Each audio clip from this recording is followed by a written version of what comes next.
Hello, good morning everyone. Apologies for the slight late start. We will be commencing in 3 minutes. Thank you for your time.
It's okay if I just say good morning to especially invited guests and visitors without going through all these salutations. Yeah. Please listen to the safety briefing. Yeah. I'll go into the anthem and I'll ask for the minute of silence. Professor. And then Terry will answer. Terry. Yes.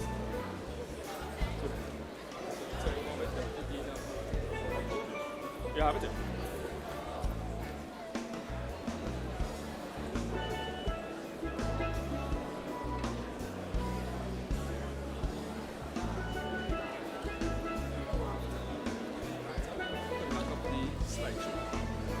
Slideshows which one?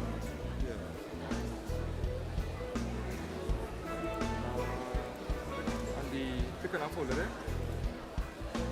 And it's like to open ceremony presentation. Click on that, right?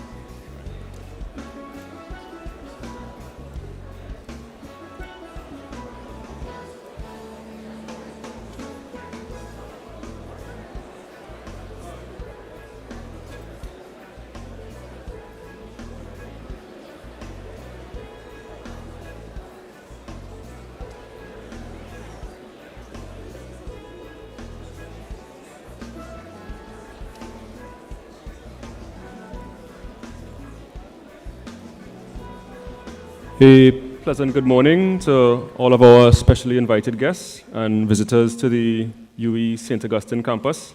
Please may I have your attention for the safety briefing, which will be followed by the national anthem.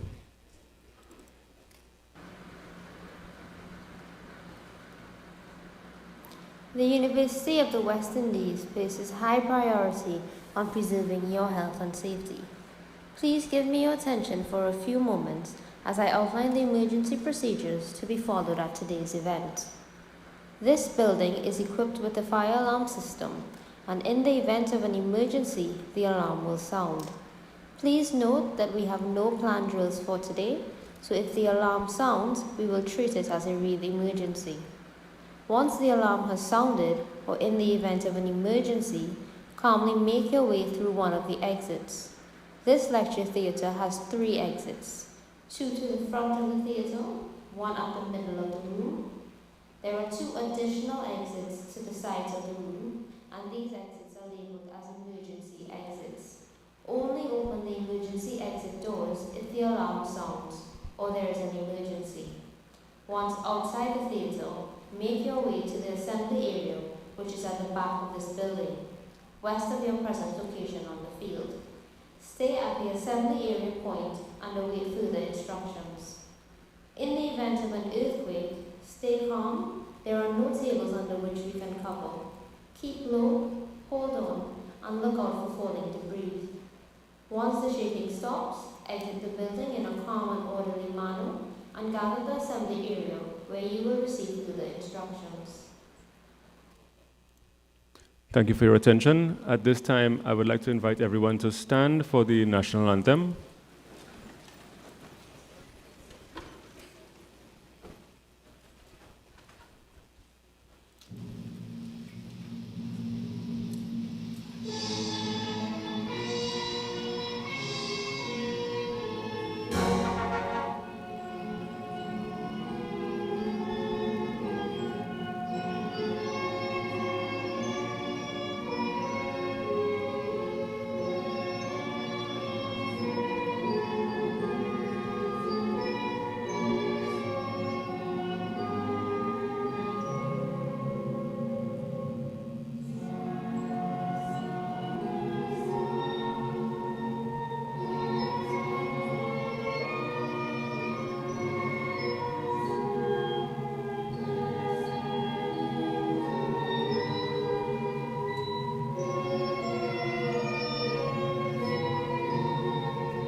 I kindly ask that you remain standing as we observe a minute of silence for the passing of Emeritus Professor Harold Ramkisoon, who passed away last year.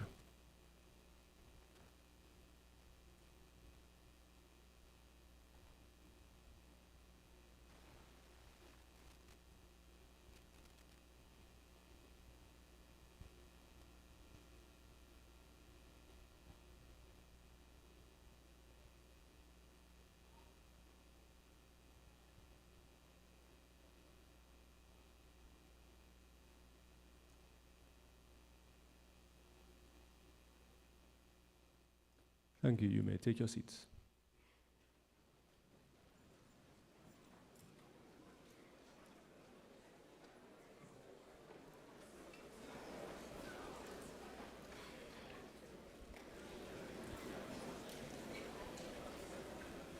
At this time, I would like to invite my esteemed colleague and co-master of ceremonies, Dr. Terry Mohammed, Deputy Dean, Outreach at the Faculty of Science and Technology, to the podium.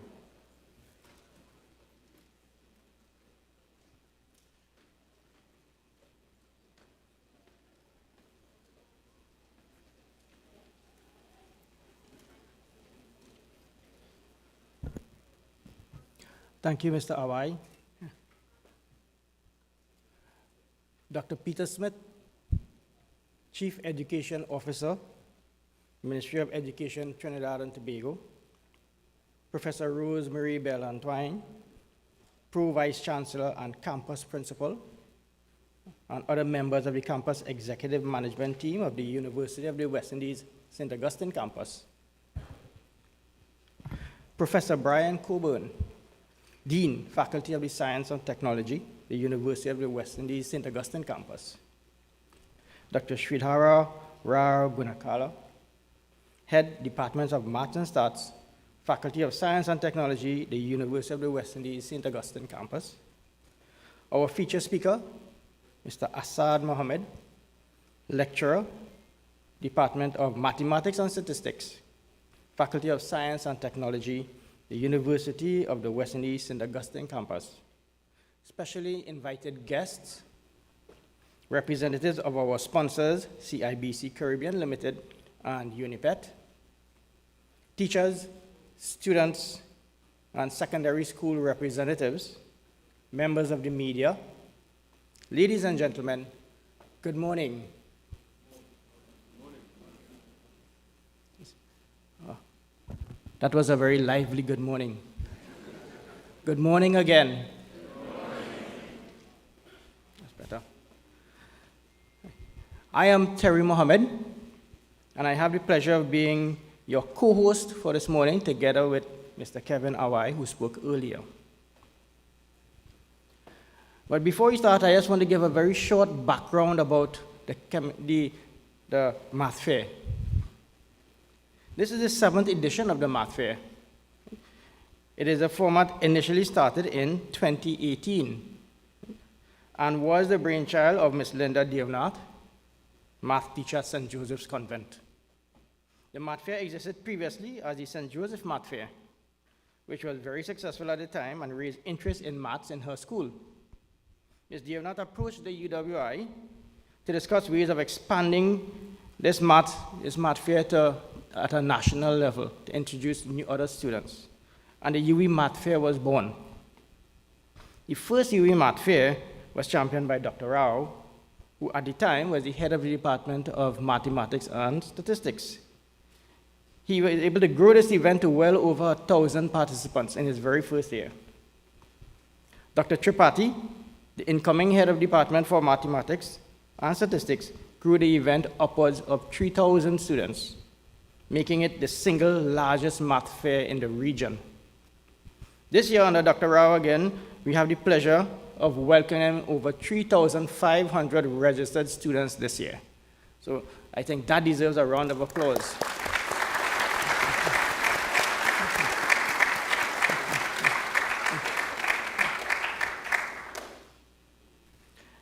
The UWI has and maintains a tradition of excellence, and I am certain that this math fair will continue to be excellent. It's the only way we know how to do things. But we don't do it alone. We are very grateful for our sponsors. As you know, an event of this size, of this magnitude, has to be well planned and well supported. And these cannot be done without the support of our corporate sponsors. These include CIBC Caribbean, UNIPET, NEC, and NGC. We truly appreciate your support and hold your partnership with the University of the West Indies very dearly. Please, can I ask you all to give our sponsors a round of applause?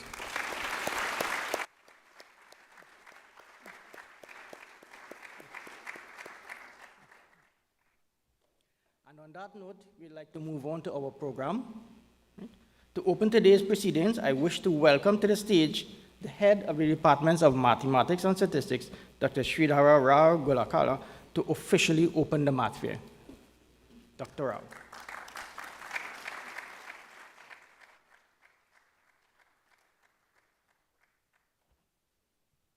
Thank you, Dr.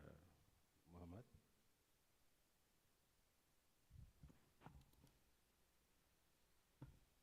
Dr. Peter Smith, Chief Education Officer, Ministry of Education, Trinidad and Tobago.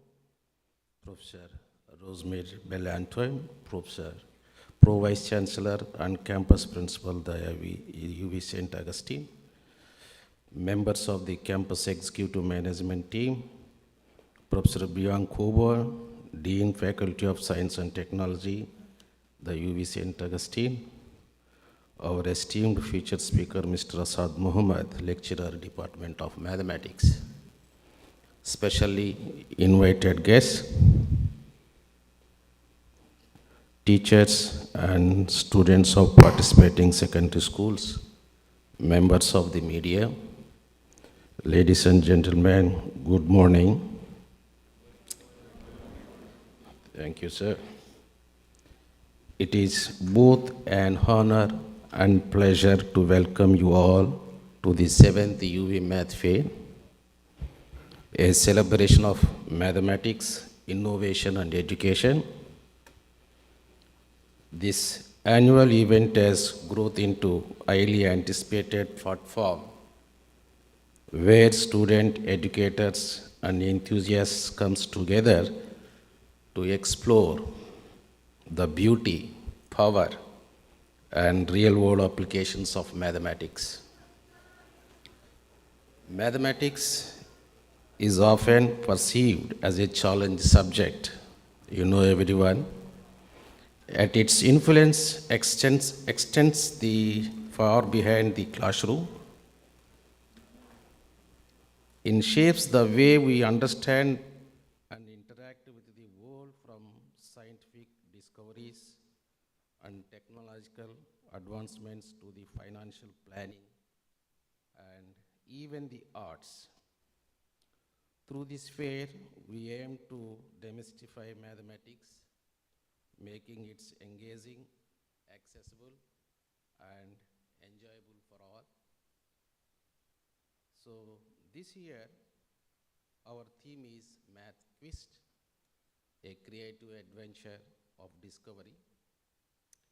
It reflects our commitment to curiosity, fostering creativity, and inspiring a passion for the problem solving in our young minds.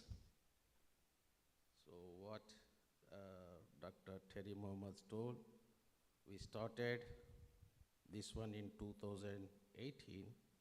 Since its inception in 2018, the UWI Math Fair has expanded significantly, engaging thousands of students through interactive activities, competitions such as, and thought-provoking discussions. Even during the pandemic, we adapted and continued virtually, ensuring that the learning never stopped.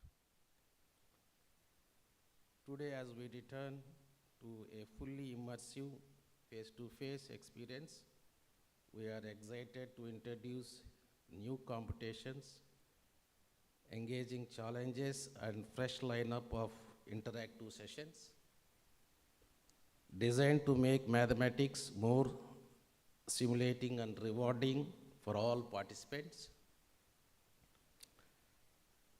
So I would like to share some information. It is already informed by Dr. Muhammad. So first year, we welcomed nearly 1,000 students from the secondary school. Today, our event has grown exponentially, with registration closing on the morning of January 31st. This year, we are proud to host 86 registered schools, total students 3,363, and then later we added 200 more after registration closed, and total teachers 287, and total students attending with parents 29, and N1 students are 60. So totally we are expecting 4,000 for this year. This is a remarkable participation, underscores the increasing enthusiasm for mathematics among students, teachers, and parents alike. To our students, this fair is for you. I encourage you to participate fully, ask questions, challenges yourself, and most important, have fun with mathematics. Variety of activities in our math fair. To our teachers and school representatives, thank you for your dedication to shaping the next generation of the thinkers and problem solvers. To our sponsors, Unipet, CIBC Caribbean, National Energy Company, National Gas Company, and supporters, our UV security, our UV management and faculty, and On behalf of the Department of Mathematics and Statistics, I extended my heartfelt appreciation to everyone who has played a role in organizing this event, including 360 students voluntarily from our campus. Your hard work and commitment have been instrumental in bringing the UV Math Fair 2025 to life. With that, I officially declare the UV Math Fair 2025 open. May this event inspire, educate, and leave a lasting impact on all who participate. Thank you once again to all.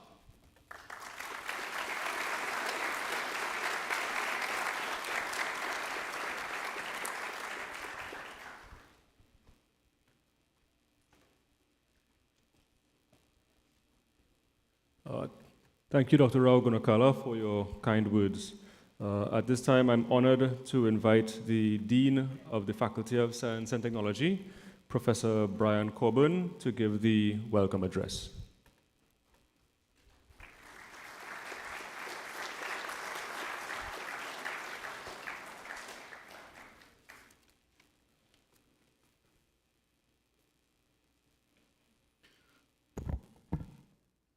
So, good morning. Thank you very much. I must recognize Dr. Peter Smith, the Chief Education Officer of the Ministry of Education, Trinidad and Tobago. Without the ministry's participation, without their partnership, there is no math fair. So, thank you, sir. An extra special thank you to our principal, PVC Professor Rosemary Bell-Antoine, for gracing us with her presence and lending her gravitas to this event. Thank you. I know getting out at this hour continues to prove a challenge for some of us, myself especially. Recognizing our Deputy Principal as well, Professor and PVC Derek Chidi. I must also mention our sponsors, again, without whom this math fair would be on a much smaller scale. So I have to say a special thank you to CIBC Caribbean, UniPet. UniPet is turning out to be a treasured partner.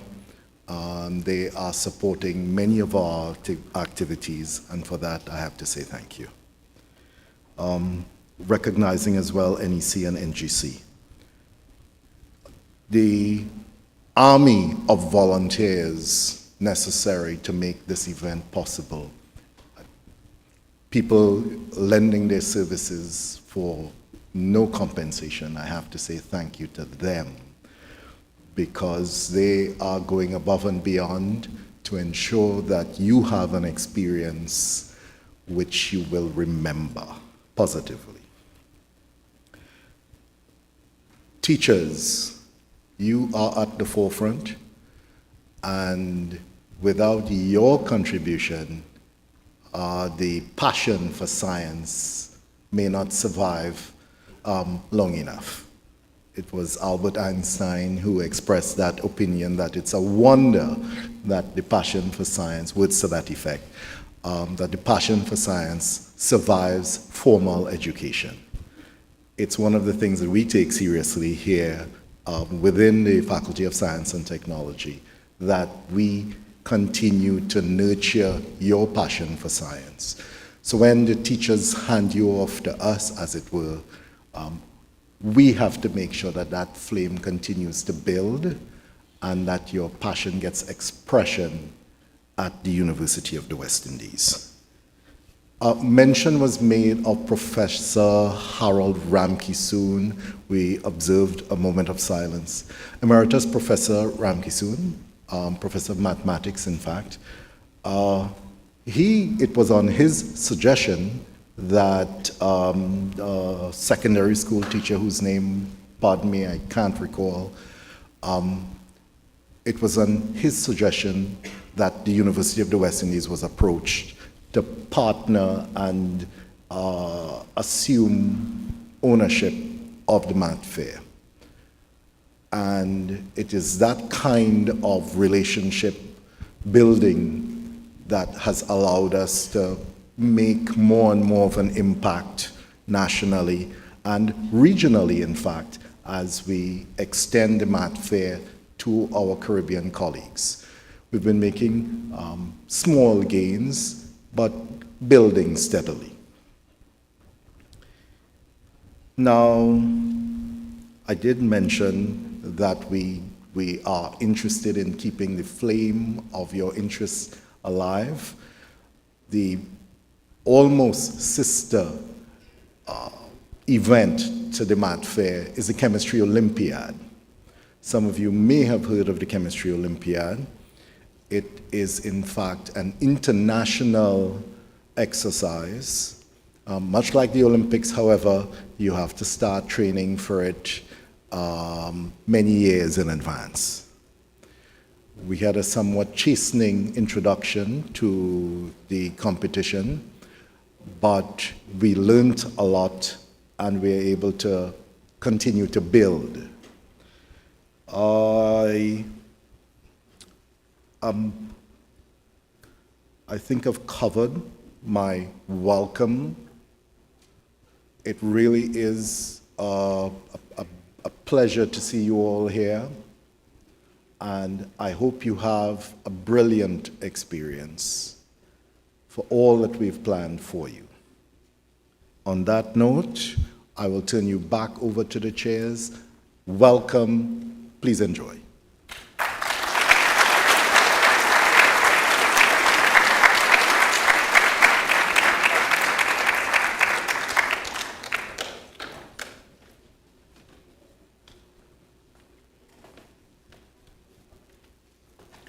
Thank you, Professor Coburn.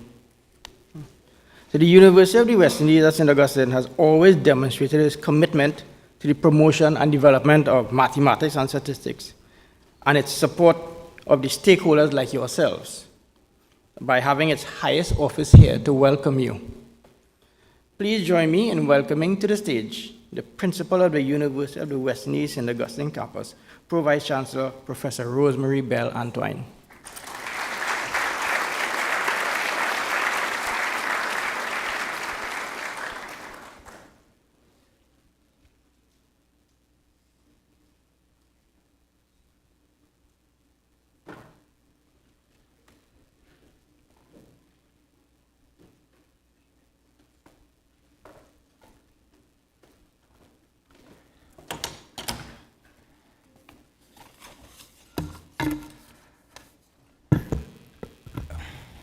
Dr. Smith, I am really, really appreciative of your dedication to this event and to the St. Augustine campus.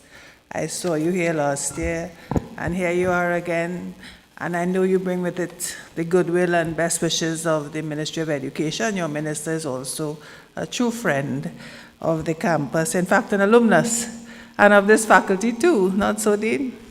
So wonderful. Also want to greet our hardworking Dean, Professor Brian Coburn, Dr. Rao, we call him Dr. Rao, Head of Department of Maths, and Mr. Asad Mohammed, who is the special feature here today. And of course, you mentioned the highest office of the campus, but also I have my deputy with me, our new deputy principal, Professor Chedi.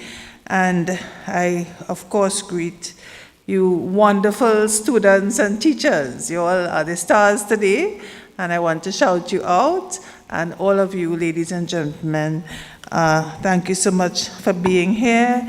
I couldn't miss it. Yes, Dean is correct. I told him, I don't like getting up so early and putting on makeup and leaving my house early in the morning, but with plenty of traffic. But this is one of the most exciting, inspiring events on campus, and I really had to be here once again. So it's a real pleasure for me.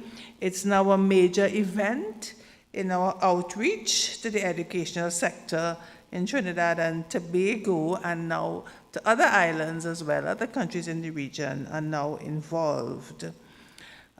So Welcome, I'm happy to see you here. I know you might be wondering, well, maybe not you, but this is going to be aired on television, no doubt.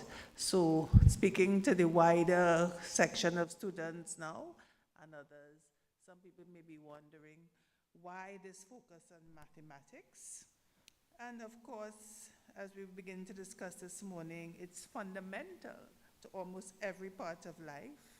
Galileo once described it as the language God used to write the universe, because we use math to understand everything around us. And if we are to judge by the attitudes of the population, then a large percentage of the secondary school population must approach mathematics or even simple arithmetic with diffidence or even trepidation, fear. And last week, I think it was, earlier this week, the department was on TV6 talking about this mental block that people have at mathematics. And so I want to assure you, and this event is designed to reassure you, that mathematics is more than rules and equations. It is discovery. And this is why we have this theme, Math Quest, a creative adventure of discovery. So a large part of the fair centers around these mathematical puzzles and games. And of course, they are meant to be fun, but also intended to encourage you students to see mathematics as an enjoyable activity rather than something that is so tedious and boring and something to be feared.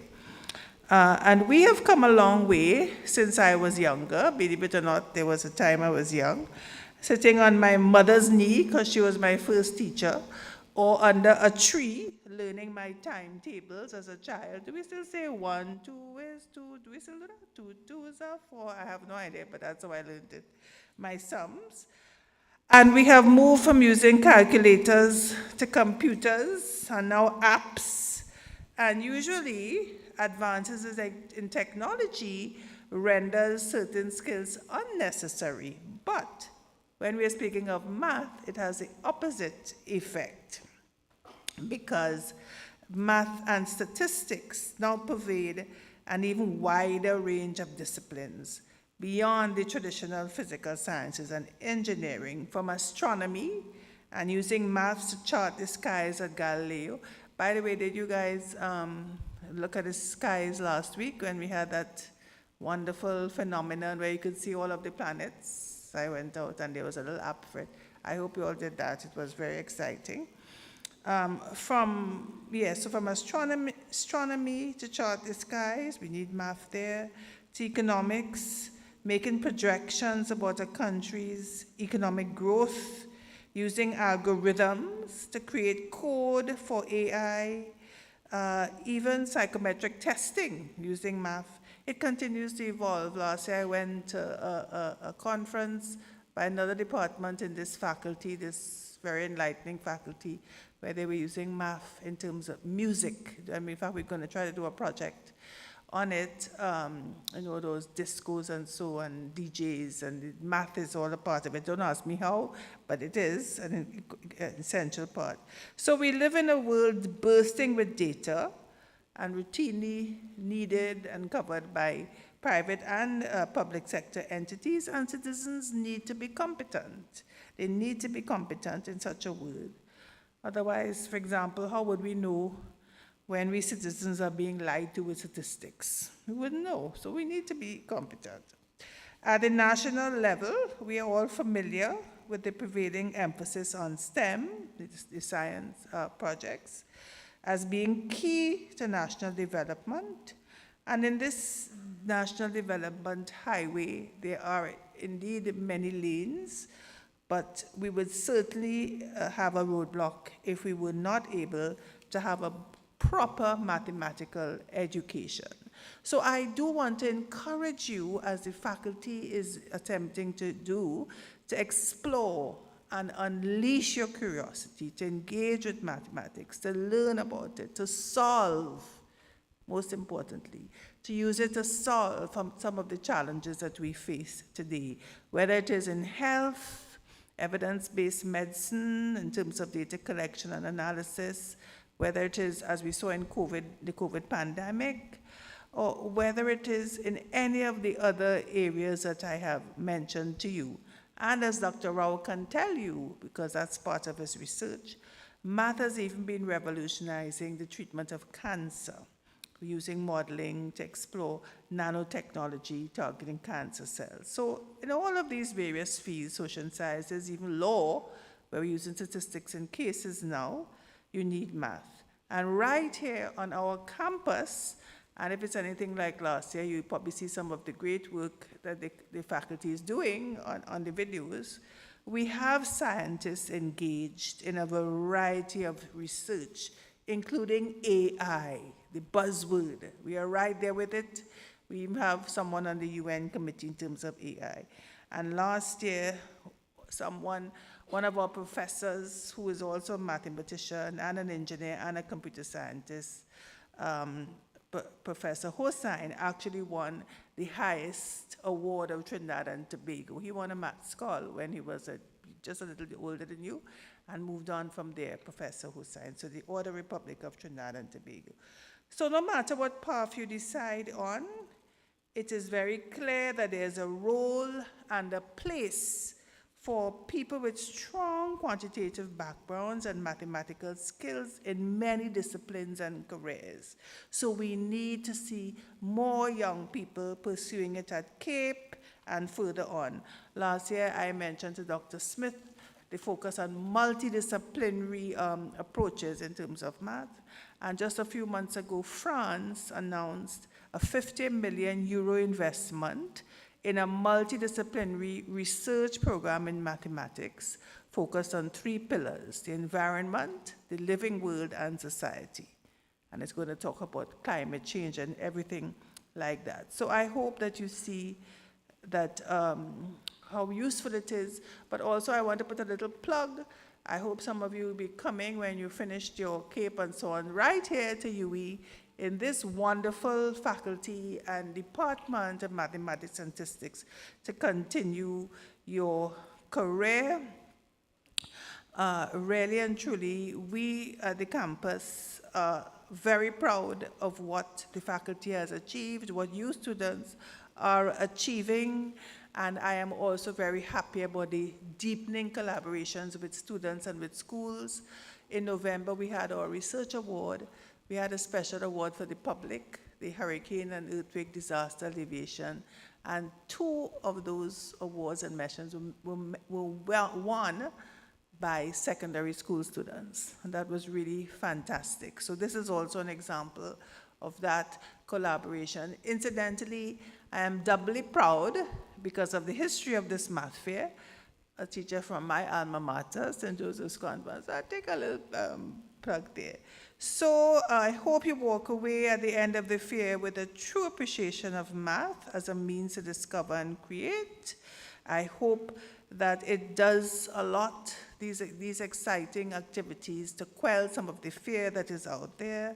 And I want to end by thanking all of those persons involved, the many persons involved in this math fair.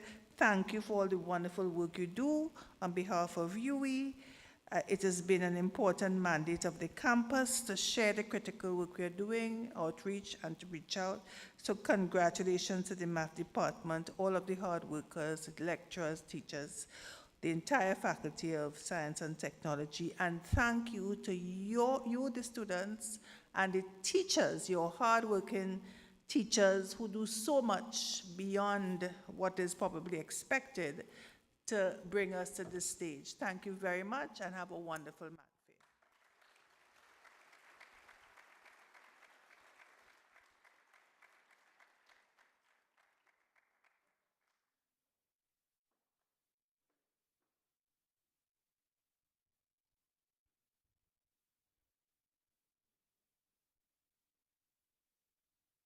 Thank you, Campus Principal, for your wisdom.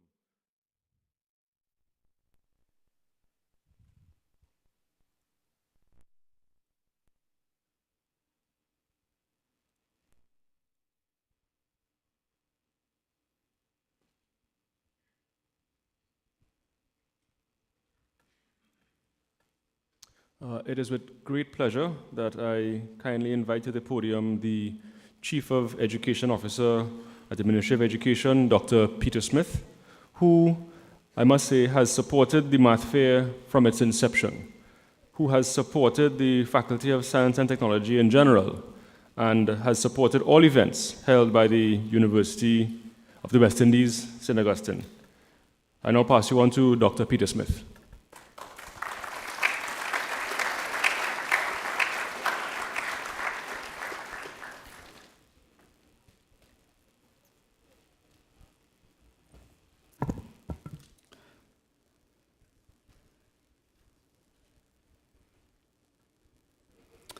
Professor Rosemary Bell Antoine, Pro Vice Chancellor and Campus Principal, and other members of the campus executive management team, the UWI St. Augustine campus, Professor Brian Cockburn, Dean, Faculty of Science and Technology, UWI St. Augustine, Dr. Shihara Rao Gunakala, Head Department of Mathematics and Statistics, Faculty of Science and Technology, UWI St. Augustine campus.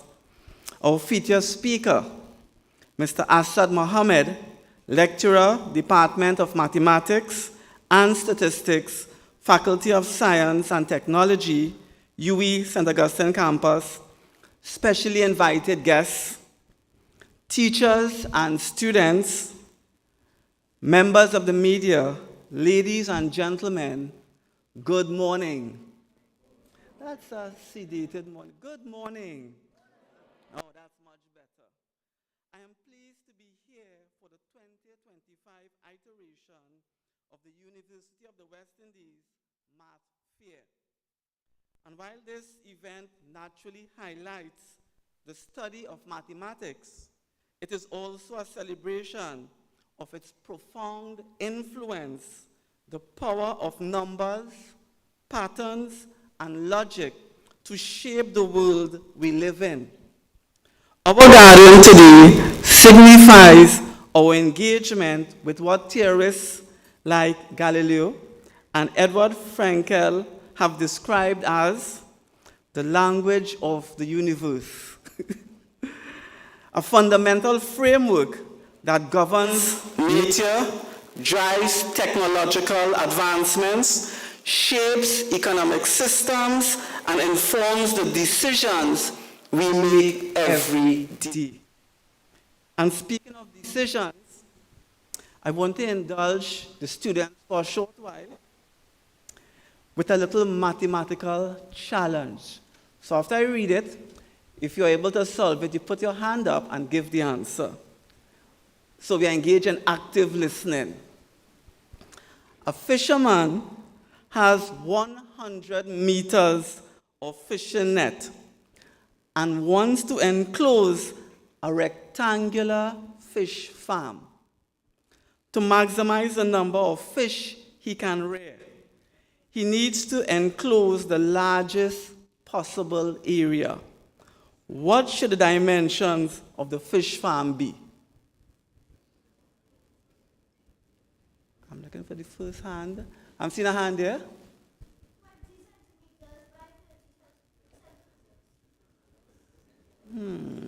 Not. Remember, it's 100 meters.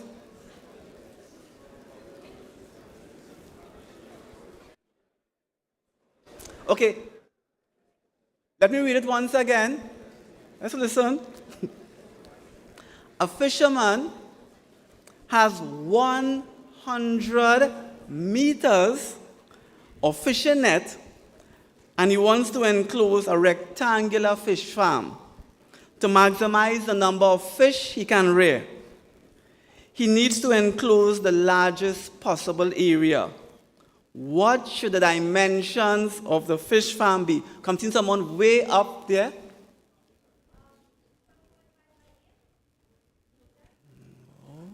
No, not 12.5 by 8. Let's try again. My friend there. That's correct.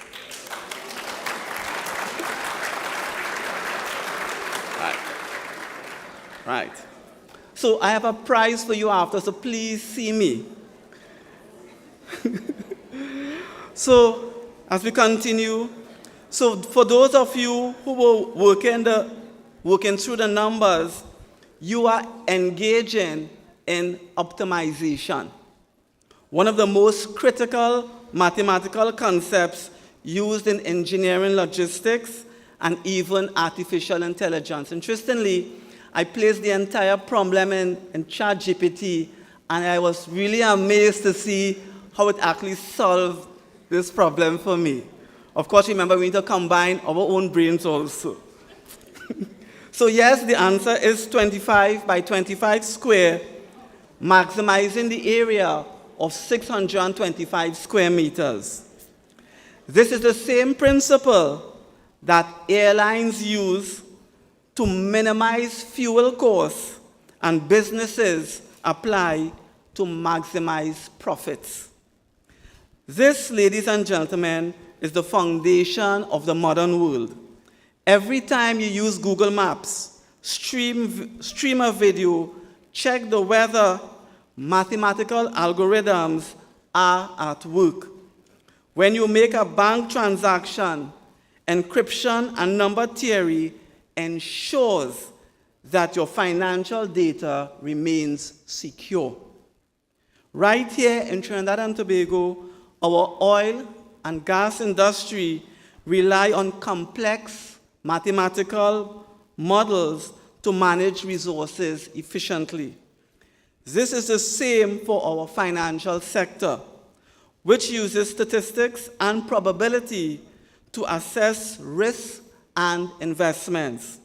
But beyond these technical applications, mathematics teaches us reasoning, problem solving, and critical thinking.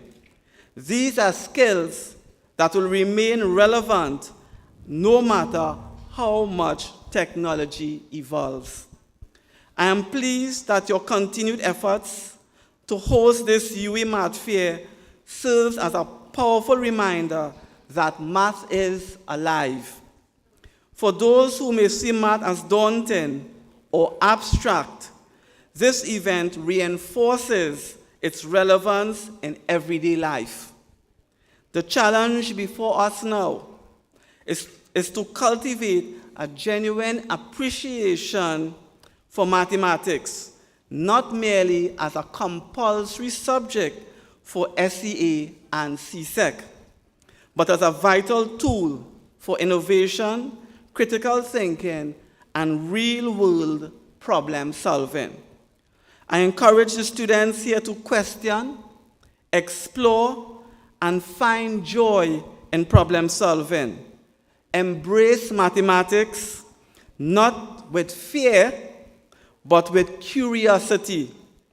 The future of STEM, data science, and artificial intelligence will belong to those who are mathematically literate. The broader significance of today's event sees an alignment with the Ministry's Education Policy 2023 to 2027, which underscores the critical role of STEM in equipping students to meet the evolving needs of the 21st century. Our continued objective is to enhance and strengthen the necessary competencies in key subject areas, with particular focus on clarifying and advancing the role of science, technology, engineering, and mathematics. This advancement in curriculum will be the key to unlocking doors of opportunity so that our citizens are able to take their seat at the global table. Whether you become an entrepreneur, a scientist, an architect, or engineer, a game developer, mathematics will be your companion in the journey ahead. I commend the University of the West Indies for hosting this fair and for keeping the spirit of discovery alive. Let us continue to explore, to question, and to see mathematics not just as a subject, but as a way to shape the future. I thank you, and may God bless you.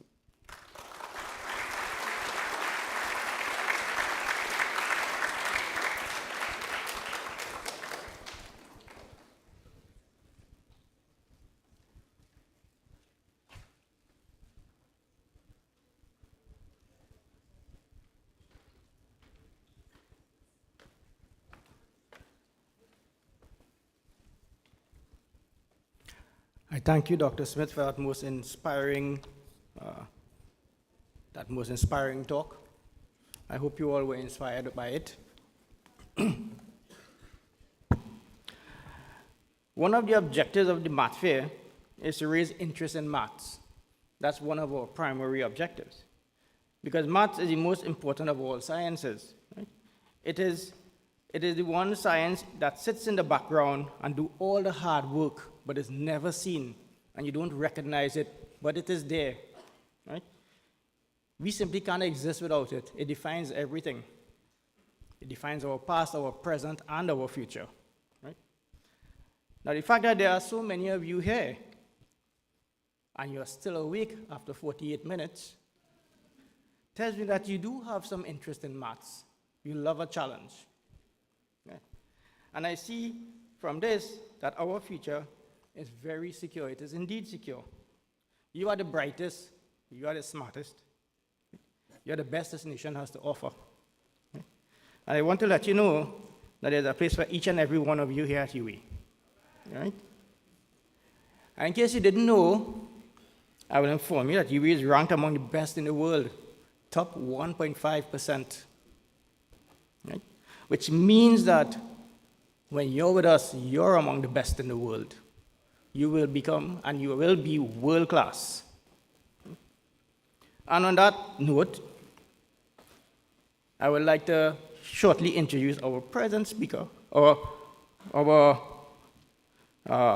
featured speaker, who will give you some ideas about UWI, how you can get here, what to do when you're here, and what to do after you've left. Right?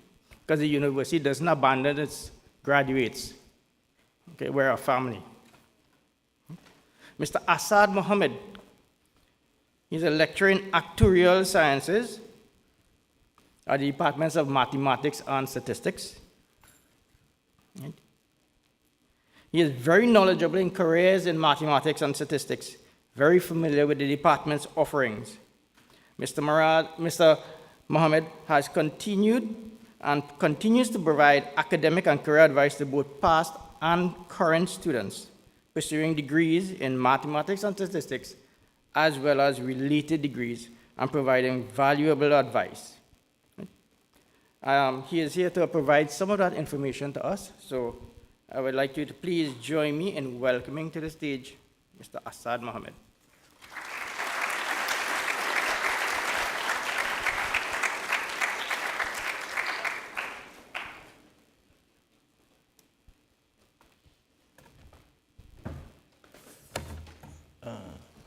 Dr. Smith and Professor Antoine, our principal, Dr. Coburn, our dean, Dr. Suridara Rao Gunakala, our head of department, our featured speaker, Mr. Asad Mohammed. Well, that's me, right? So, and of course, our specially invited guests and members of the media, but especially to our teachers and our students, I greet you with a special welcome. Good morning to everyone.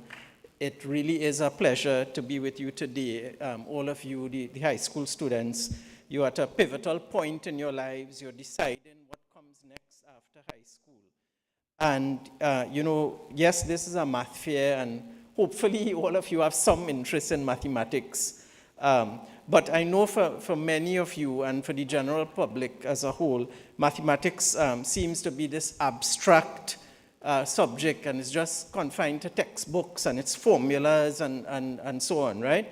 But as the previous speakers said, and some of them, they stole some of my material, so you will forgive me if I repeat some of the things that the previous speakers said. But mathematics goes beyond the textbooks and the classrooms. It is in fact the invisible engine that drives so much of our modern world, right? So on your phones, how does your phone know what is the next TikTok video to suggest to you, right? It's based on a statistical model that predicts what is the next thing that you will like on TikTok as long as it is around, right? We don't know how long the app is going to be there. How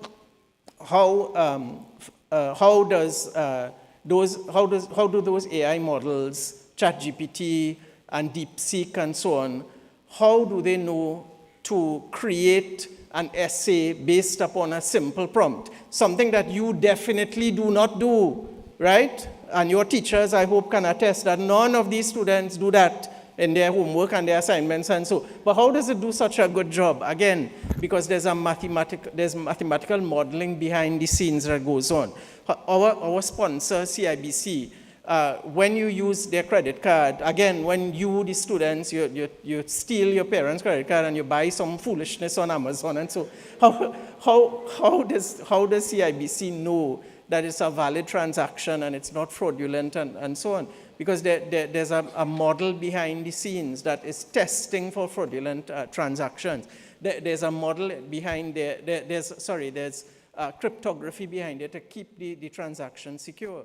Our other sponsor, Unipet, how do they handle this massive challenge of handling the logistics of this supply chain for energy, and to supply all of their gas stations and so on, and to know which ones need to be resupplied and all of that. Again, it's all mathematics and statistics behind the scenes, and including optimization problems, which Dr. Smith exposed you all to. So from predicting the weather to designing safer bridges to understanding financial markets, mathematics, statistics, and also the field of actuarial science. These are the essential tools that we use to understand and shape the world around us. We mentioned that, for example, at the beginning of this session, there was a safety briefing, and we mentioned what do we have to do in the case of an emergency. How does this university prepare for the adverse risk, the adverse financial risk of a natural disaster? Through the field of actuarial science, we can calculate what do we need, how much money do we need to prepare for such an adverse risk, to provide for such an adverse risk. We mentioned that one of our distinguished professors in the Department of Mathematics and Statistics, Professor Harold Ramkissoon, has passed away. When he passed away, did the university leave the family on their own, or did they provide for them? No, there's such a thing called a pension plan that provides for a retired employee. How do we know how much money to provide? How do we know while he's working how much money to deduct from his salary to provide for that pension plan? It comes from the field of actuarial science. All of these things are happening in the world around us, and they're all based on mathematics and statistics. These mathematics, statistics, actuarial science, these are the tools that we use to understand the world around us, to solve complex problems, to innovate for the future. And our Department of Mathematics and Statistics at the Faculty of Science and Technology, we offer degrees, undergraduate degrees, in 3 subject areas: mathematics, statistics, and actuarial science. And what does that mean for your future? What kind of degree in one of these subject areas? And don't think that you're confined to one. When after this session, there are the real talk sessions where I encourage you to speak to people, representatives of the department, to give you more detail about these degrees. That you can do a double major with mathematics and computer science. You can do a degree in statistics and economics and so on. But what kind of degree in these areas do for you? These are not just academic pursuits.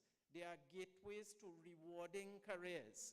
The demand for professionals in these fields with certain skills is constantly growing, and the opportunities are incredibly diverse. Mathematicians, statisticians, actuaries, these are the problem solvers and the critical thinkers and the innovators, and the skills that they have are valuable in countless industries. So some of you may, in the future, you may become a data scientist. What does a data scientist do? A data scientist uncovers hidden insights from massive data sets, huge amounts of data, to help businesses make better decisions. Every time you use your phone, that data is being collected somewhere. Every time you go to Massey stores and you use the Massey loyalty card, that data is being collected somewhere, and it is being used to drive business decisions. When you do a degree here, you will also learn how to use that data while guided by strong ethical values, while being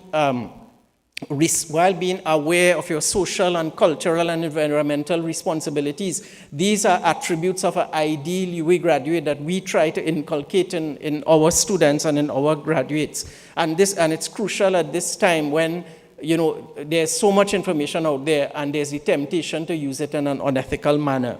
But again, some of you may want to be data scientists. Some of you may want to be statisticians. Statisticians are like the detectives in the world of data. They analyze information, they identify trends, they draw meaningful conclusions that can inform decisions in business, in healthcare, in government. Think about market research and public health analysis, and in politics also, to try to predict election outcomes. Statisticians are in high demand to understand this ever-growing amount of data that we in the modern world we generate.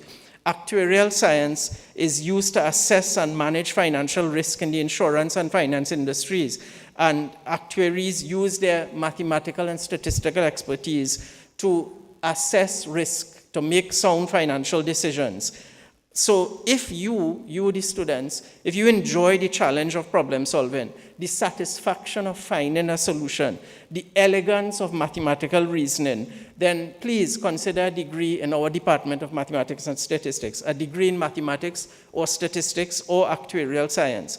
These fields are intellectually stimulating. They will challenge you to think critically, creatively, analytically. You will constantly be learning new ideas, pushing the boundaries of your understanding. They are not just about memorizing formulas. They are about creative problem solving, logical thinking, the joy of discovery. They challenge you to think deeply, to push the boundaries of your understanding. And these degrees will equip you with skills to make a real difference in the world, to contribute to the pressing challenges, to solving these challenges facing our society. The skills that you develop will be in demand by employers across a wide range of industries. And as Dr. Terry Mohammed mentioned, I'm in contact with students who recently graduated, and I know that they have been employed in industries sometimes that will surprise you. Right? A degree in actuarial science, and they are employed in an airline industry because their skills are in demand there. And that's just one example. We have many, many others. So I encourage you to explore these programs. As I said, I encourage you to take part in the real talks that will occur later today. So talk to the faculty members, ask questions, discover these exciting possibilities that await you.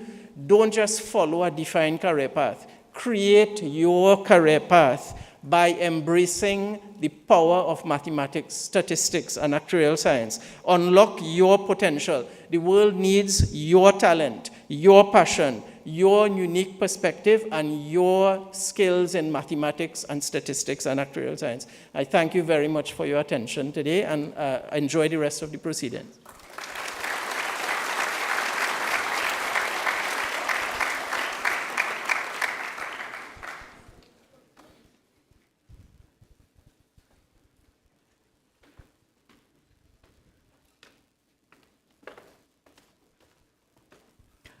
I feel energized now after that talk. That was like a shot of espresso. It really was. Now we have a very special segment of our activities. I would like to ask Dr. Rao and Professor Coburn to please come up to the stage.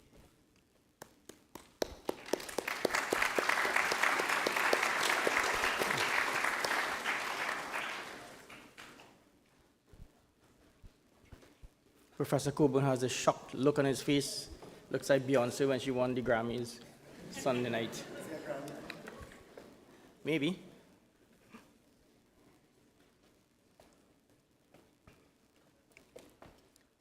Professor Coburn has been Dean of the Faculty of Science and Technology since 1917. He has led the faculty to an unprecedented growth. Oh. You were supposed to wait.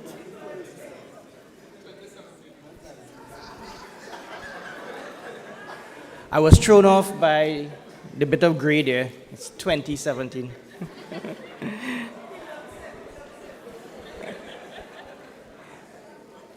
It's very youthful.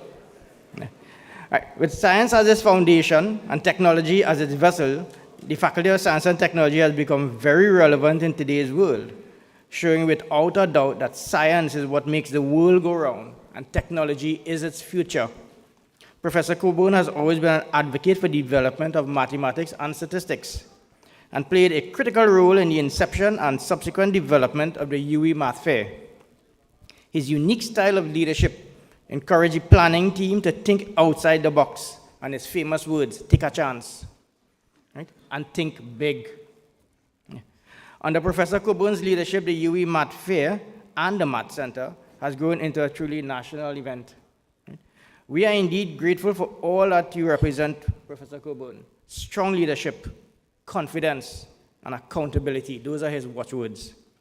On behalf of the Departments of Maths and Stats and the Math Fair Planning Committee, we wish to present to you a token of our appreciation by Dr. Ra. I see he has it already.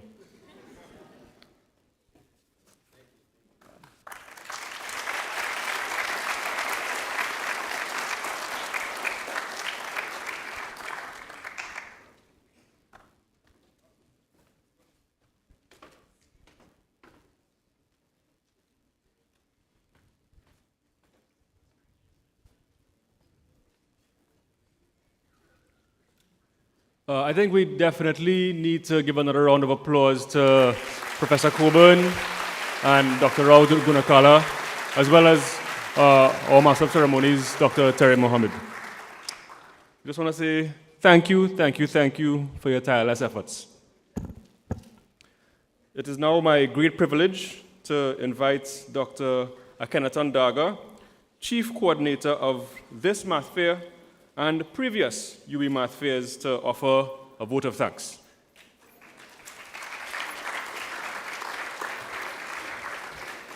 Thank you. It's a great honor and prestige for me to stand here today and express my sincere thanks to those who have made this event possible. First, I would like to say thanks for the blessings for us to be able to be here, a 7th year for the 7th edition of the UWI Math Fair. I would also like to extend my heartfelt gratitude to the Master of Ceremonies, Dr. Terry Mohammed, and Mr. Kevin Awai, for the excellent coordination and flawless management of today's events. Thank you to all our speakers today. The Chief Education Officer of the Ministry of Education, Dr. Peter Smith. Thank you. The campus principal, Professor Rosemary Bell Antwine. Thank you, ma'am. This is her at least second time attending the UWI Math Fair, and we appreciate you giving us that recognition, ma'am. To the Dean of the Faculty of Science and Technology, Professor Brian Coburn, thank you. As we have said it in plaque, and I will say it here once again. To our Head of Department, Dr. Sridhara Rao Gunakala, and to our featured speaker, Mr. Asad Mohammed. Please give him an extra round of applause for that beautiful speech.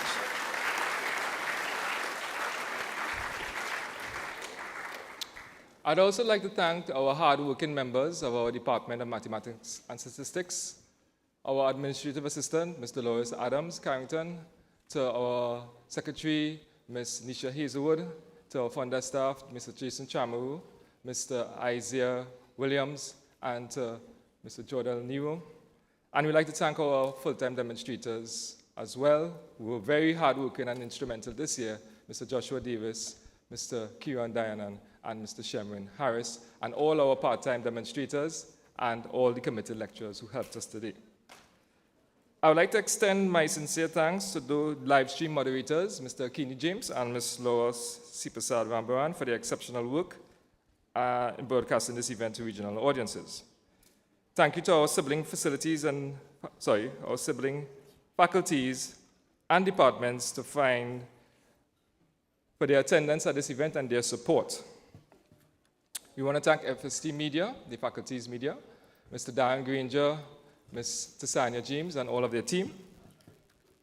And we'd like to say a heartfelt thanks to the Alma Jordan Library for their assistance with the tours. A special thanks to our registration team, Mr. Salim Kamaluddin, Mr. Jeffrey Leela, Mr. Nigel Bradshaw, for their work as well. I see you all agree with that one, definitely. I would like to thank the OSH team and the campus security for their assistance as well for the safety of today's event. A heartfelt thanks to our sponsors as we extend our sincere gratitude to them for their support. To CIBC Caribbean, our first time sponsoring, but to Unipet as well, who have sponsored a number of years. Thank you a lot for your support. We want to thank our, also for assistance, the NEC, National Energy Corporation, and the National Gas Company. I'd like to extend my sincere gratitude to our exceptional lead volunteer coordinator, Mr. Rajesh Lakan. The Dean spoke about the army of volunteers. He is pivotal to the mobilization of that army. So please give him a special round of applause, and his team. And to Mr. Jagdish Ramanan for the rostering of that team. My sincere gratitude goes to those volunteers who act as ushers, tour guides, game specialists, etc. We couldn't have pulled this off without you. You are the lifeblood of this event, and we thank you. And thank you to the Matthew team, Mr. Vikesh Ramcharita, Ms. Devika Bagwandin, and Ms. Adriana Ragbir. Lastly, I would like to extend my gratitude to you, our wonderful audience, the teachers, the students, the parents, for all coming out, the N1 students, and thank to Ms. Afia Jules for assisting here as well. Thank you for coming out, and thank you for participating in all the events we had up to this point.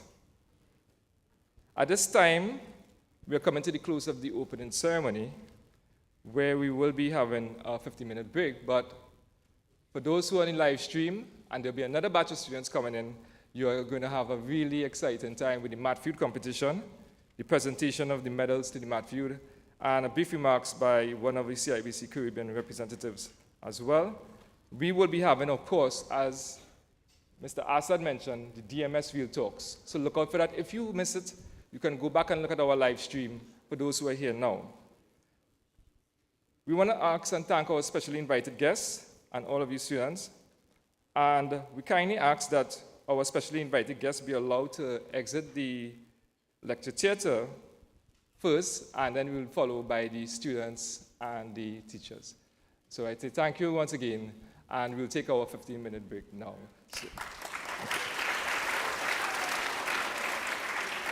So the specially invited guests. And 1 minute. Or could we ask our speakers and our sponsors to come to the podium for a group photograph, please, before you leave. Thank you.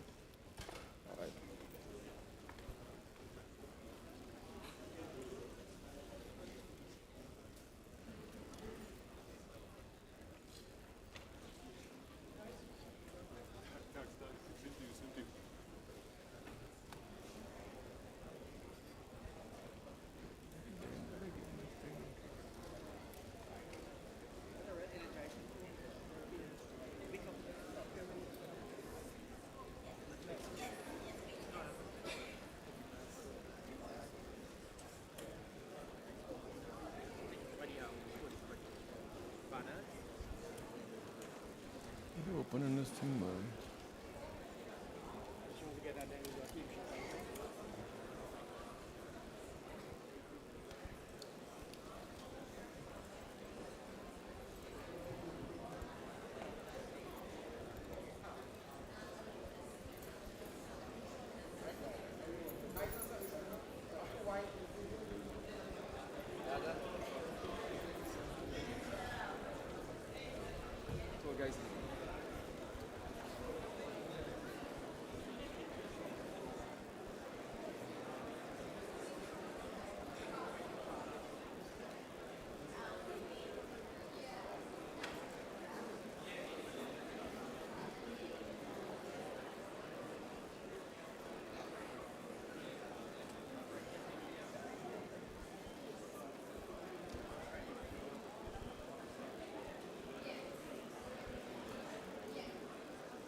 Sorry about that. I had Q1 really put it thanks to me and I keep it.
Okay.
Hi, good morning, everyone.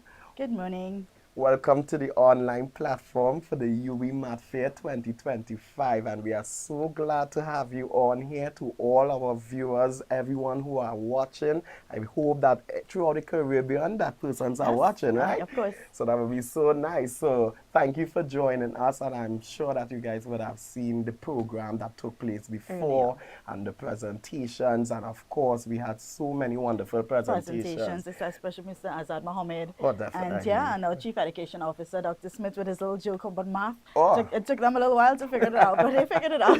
Definitely. It was so encouraging. Of course. And Mr. Mohammed, his speech was very enthusiastic. Yes. I think very energetic. And it was so nice to have the presence of the ministry. That was vitally important. Definitely The ministry, good. also our sponsors, the ministry, our staff, our students, everybody played together. We all play a major role in bringing off this event. So as Akili welcome you all, I'll welcome as well to the entire Caribbean, Trinidad and Tobago as well, to our sister universities, Cave Hill, Mona Campus, Five Islands. Welcome everyone. Thank you. Okay, so what we are going to basically introduce you to is just basically the aim, and probably give you a little background of what we have experienced in here on campus throughout the day and different events. And I know you guys would have seen certain things online already on the online platform, like the games and so forth. But of course, the aim of this event is to really spark enthusiasm for students to see that mathematics is not just textbook. It is applicable in the real world. It's life. You go to the shop, you go to the supermarket, and my grandmother does it. My grandmother is able to calculate that entire listing before the register does it. Sometimes we can't do it, but that shows you how math is so applicable in everything that you do. Definitely. And it can be fun also. Yeah. And this is the aim of this event actually. So students can actually see that mathematics is not just this boring finding for the X algebra. Right. It is actually fun. So we have a lot of games, math creativity, persons would have sing like songs, person would have done poetry, all of these different things in the math creativity competition. That's like when you're doing the alphabet, when you were learning, you sang it with a song. You remember it. So, Akili, you're a mathematician as well, right? Yes. So you can tell them that, math is definitely not just numbers. You have those definitely letters not just numbers. It definitely have all those letters, those finding for the E and X and all of those different things. But in addition to that, they're also solving puzzles and problems, because we have all the building blocks with the wooden instruments that we have. Yes. And it feels so good after you see this complicated thing, and then you're able to take it apart, and the grand prize is putting it all back together, and you get that feeling like, wow, what is this? One of the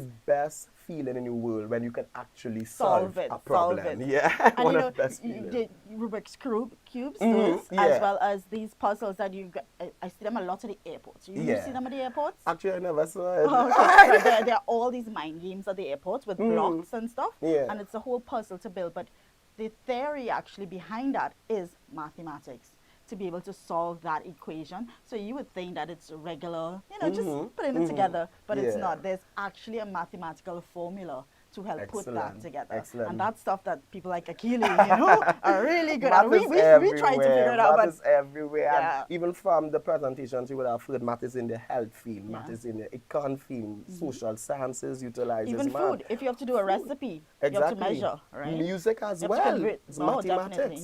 So it's everywhere, and we actually say it's science, the foundation of all sciences.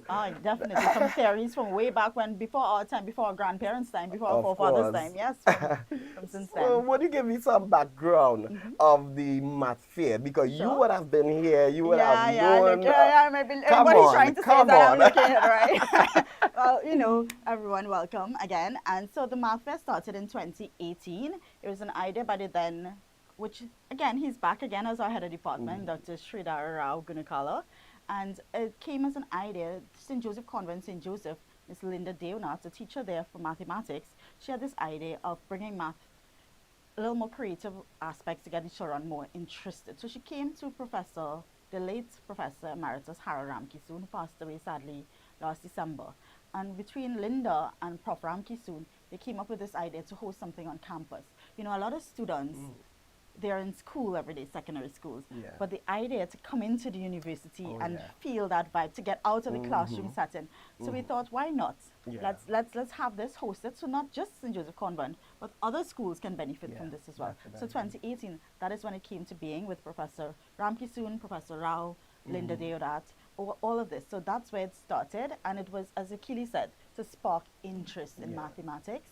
Not just interest, but more interest, because I'm sure a lot of persons have interest already. Definitely. So it's just to propel it and push it a little further. So that's where the math Excellent. fair started from, and it has grown, and it has grown Oh, yeah. immensely from us using just the JFK auditorium from 1,000 persons. Progressively, exponentially, it has And grown. So from the today, presentation I we're heard is expecting 3,000 not persons, three, and then we're expecting five- over 4,000. Yes, yeah, nearly about 5,000. Yes, persons this yeah. year. Yeah, So I it grew think, from 3,000 now to 5,000. which means there's more work for us. Huh? You know that there's more work for us. But we are excited, But we love it, and we love are it. glad to have everyone here on campus, and especially you, our online viewers. So please, you all can comment, you all can ask any question. We are more And than we're willing. willing to answer you, Yes, of course.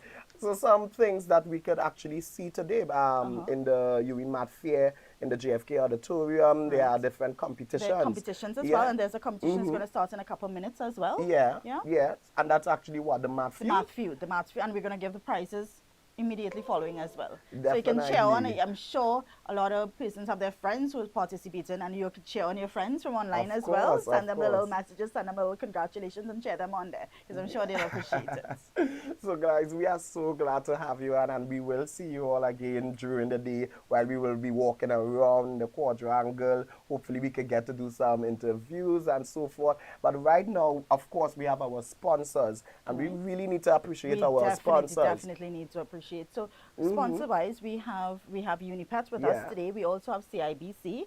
We also say thank you to the National Gas and the National Energy Corporation of Trinidad and Tobago, who are one of our other sponsors. So we say thank you to all of them. But they're present with us right now. We're happy to welcome Mr. Dexter Riley, who is the CEO of Unipet. And we have also Mr. Kurt Hills, right? Kurt. So, I'm trying to remember the name. I now remember the name. It just come back. Mr. Kurt Hills. So, definitely not a face you would forget.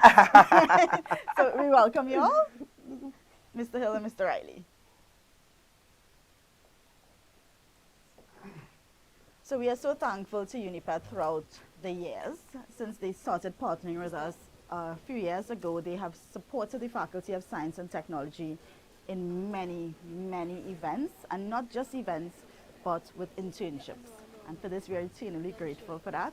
I was actually, they do so much. When I saw them here again today, I was like, I should have known better. I should have known, right? So thank you again. And just we want to have a little chat with you all to see, I know you love the faculty. Of course.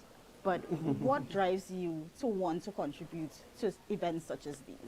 Well, Unipet was started, thanks Kate. Unipet was started by a group of visionaries. And what drove them was a desire to always be in a pathway of continual improvement. And they understood that local, indigenous, had so much to offer, but we just had to invest in it. And our founding father, Mr. Winston Romney, and his group of colleagues who started the company, they were dealers, gas station owners, and they used the service station as a stepping stone to bring young people in, encourage them into do courses, and build their career beyond that. And that ethos remained at us. We met him before he passed a couple of years ago, and he shared that vision, and we made a commitment to build on it. And, I was just very lucky to get a group of colleagues who share the vision as well. And it's easy. We always committed to see it. So you're saying you have an easy job then? I have an easy job. You do an excellent. No. I think you are so great with your job that it seems easy to the public tonight. So we thank you, and we thank Unipet for everything you've been doing. You're most welcome. But I thought it was easy because it doesn't have much maths in it. That's true to the next question. Where do you see math being beneficial to Unipet? Or anything else that you would like to add, Kate? Well, of course, and thank you and good morning. Math is extremely important to everything we do. I mean, in fact, I met some of the esteemed professors and so forth, and the kids here. I met one of my friend's son here, and some of our family members are here and their kids. And also you being our alma mater, it felt re-energized me here. And when I think about it and look you back, feel young again. I feel young again. You recognize how important and how fundamental math is to everything. One of the doctors spoke about how math could help with logistics management, supply chain management, the algorithms for determining how we engage our customers and so forth. It is such a fundamental area that you take it for granted, almost like English. So math is like a language now for us. And we feel encouraged to see these young folks starting to embrace math. I sometimes think, because I did accounting, but That's maybe, a lot of math there too. well, it is a lot of math. We are mathematicians all over. But had I just kept it as math alone, I could have done a lot more, because it's, I did other things, project management and so forth. But math was such a core thing to everything we solve in problem. Like right now, we are trying to model capacity versus demand. It's math. We engage in algorithms on how we deal with our customers. It's math. So it's important to us. We are energized to see the next generation coming through. I'm going to challenge them with some of the new ideas and possibilities, because we are very much Unipet, not just an energy company, not just a convenience company, but also a technology company. Excellent. So it's all encompassing. Yes, certainly. So one question is that what do you look forward to in an event like this? Because of course it's targeted secondary school students. So in an event like this, what is something that sparks your interest in an event like a math fair, the UWI math fair? Well, that's a good question. And of course, Dexter could weigh in it as well. But for me, we have been supporting the tertiary education institutes in Trinidad. And that is a different level. But now we get to go further on the supply chain to the secondary school members, and hopefully one day to the primary school. But what energizes me is to start to see that for quote-unquote feedstock of talent, of bright minds, of energized young people. And when we sit there and we look at their faces, again I say, I feel, and no pun intended, re-energized to go back to work. I actually want to work harder now, because I'm seeing the energy that these young people possess, which sometimes as you get older, you get a little bit caught up just doing the work. So what encourages me is just seeing that energy, that transference of energy, and that enthusiasm in this local community. If I can add to that, because you did a great job. But as Kurt suggested earlier, people know Unipet for being in the service station business, and that is true. We've been there for our 28th year in doing so. But we are very much transitioned. We on board with the energy transition. And the energy transition is away from fossil fuels into, renewable fuel, renewable form of fuel, etc. And as well convenience. But that is really driven by technology and digitization. A lot of math is what is behind that. And what we kind of hinted to, but I'll say outright, a lot of the people who behind our transition are graduates from university who come through our internship programs. In fact, we have at least one manager who is an exceptional manager, recently graduated from an engineering faculty, and has that balanced mind, both technical, but also you see an ability to apply that in leadership. And we have other young graduates who are senior professionals, as team leaders, etc. And they, you just have to give them the support. So we want to be here and available to them to connect to them and answer questions about their future and their careers, and let them know that we are here preparing for their future and the next step.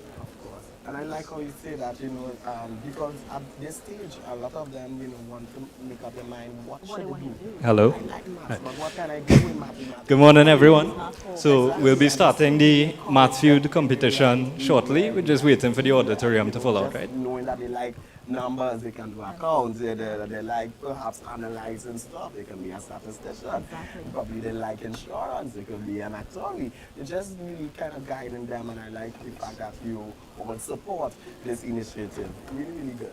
Yeah. All right, so it's an honor. Testing. We say thank you again, and thank you not just for fueling the country and our vehicles and our cars, but also our human Testing resources, again. our students, our staff, all of us. So thank you also. Thank you, and you're most welcome. Thank you very much. Thank you. All right, guys. So that was Unipet. We say thank you so much for them for their contribution so far, and we look forward to their continued participation in the future. Thank you, guys. So yes, we're gonna go straight ahead into the math feud. I think we should be starting in a couple of minutes. Are you ready? Yeah. All right.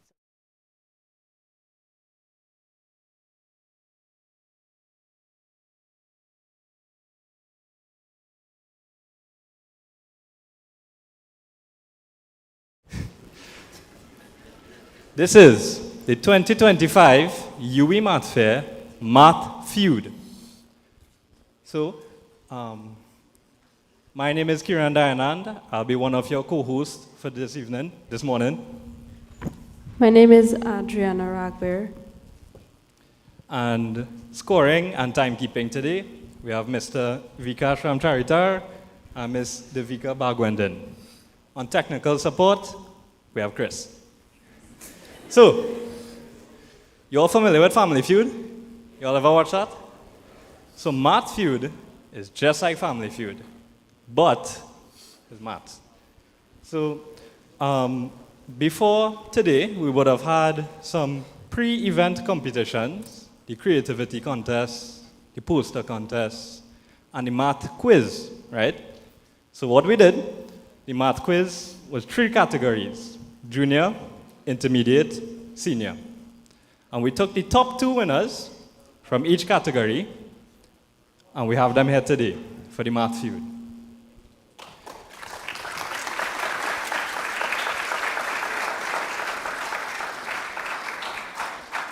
So, the rules are simple.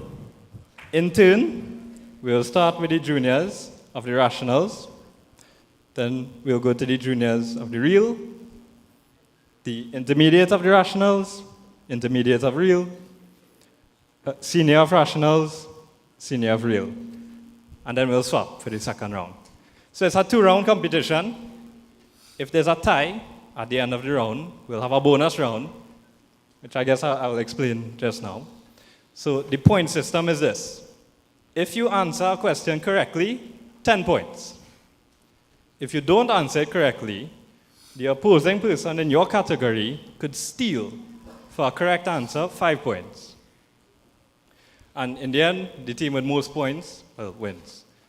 There are penalties. If you answer out of turn, that is minus 2 points. If you collude, even though it's a team game, the answers have to be individual, right? So we can't have any, you all can't help the junior or the intermediate or the senior, or etc.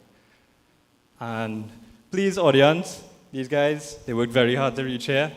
Don't interrupt, don't disturb, don't prompt them with any answers, because then minus 2 points for all there. Right, so, you all ready? So I'd just like to ask, starting with the junior of the rational, introduce yourself, your name, your school, what form you're in. I'm Michael, and I'm from CUC Secondary, and I'm in Form 3.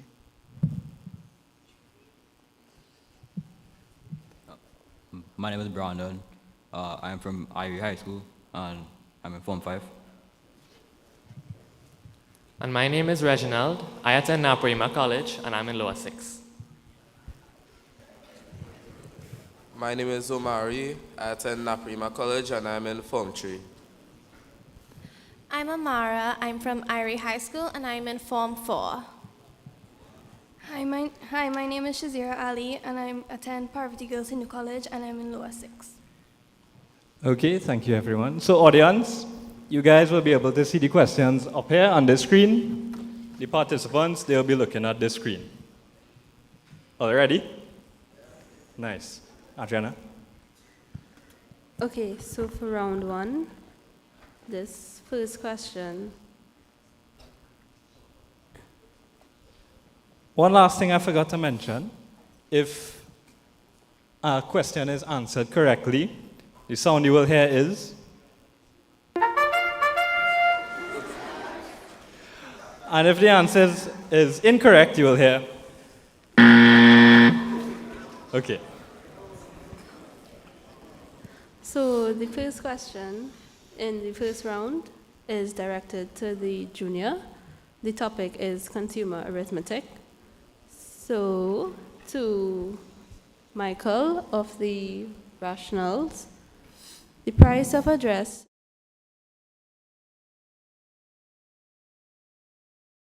Your time starts now. $270.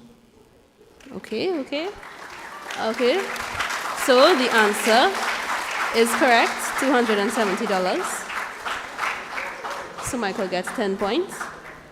to Omari of the Real Ones, your question is also in consumer arithmetic. The price of an item before VAT is $100. If a VAT of 20% is added, how much would the item cost? Time starts now. $120. Right, so the answer is $120. Omari also gets 10 points. So the next question goes to the rational ones, Brandon. Right, the intermediate question one, the topic is composite functions. So to Brandon, wait, what's wrong?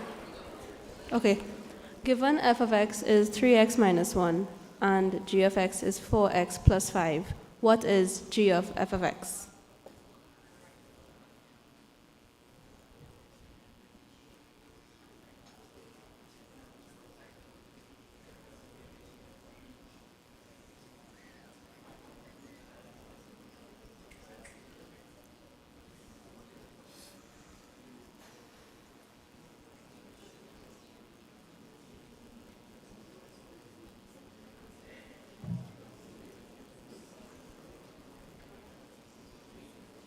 Is it 12x minus 4 plus 1?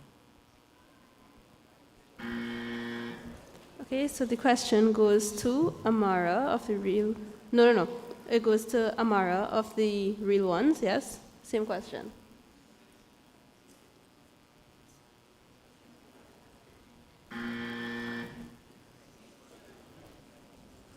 So what happened there, guys, is they ran out of time, right? For the first answer, he has up to 30 seconds to give his answer. And the stealer has... You have to answer immediately, the stealer. So we move on now.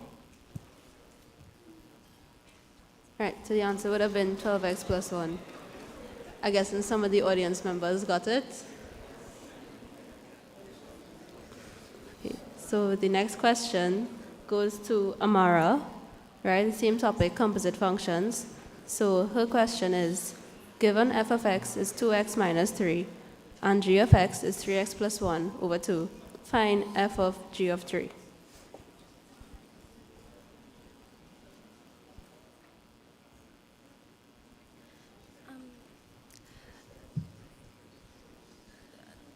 Ten minus 3, so 7.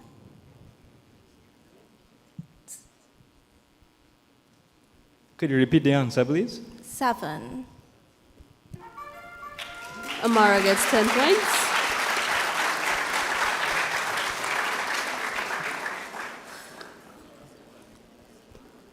So the senior question one goes to Reginald of the Rationals. Topic is algebra. Your question is, if x squared plus 4x plus p equals to x plus 2 all squared plus 2, what's the value of p? 6.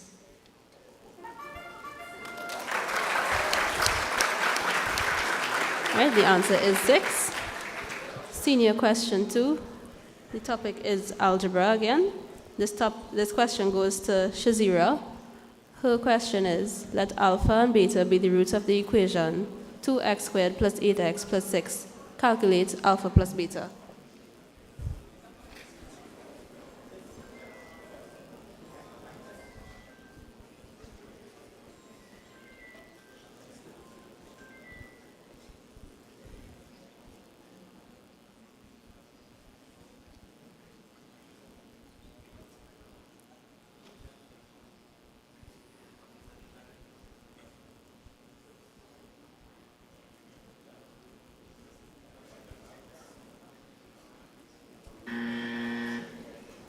Reginald Consteel. Minus 4.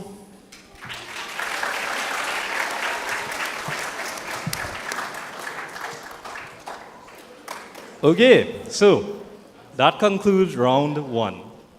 We're starting round 2 now. The same rules apply. Just a reminder, the person who answers first, you have up to 30 seconds to give your answer. So as soon as you get your answer, give it. Try to be within 30 seconds. if you get it wrong and the stealer is answering, you have to answer immediately. So this time we'll start with the real ones. All right, that's the end of round 1. Round 2. First question for the juniors is area and perimeter. So the first question goes to Omari of the real ones. All right, the first question, the area of a square is 121 centimeters squared. What's the perimeter in cm? 44 centimeters. All right, Omari gets 10 points. Next question goes to Michael of the rationals.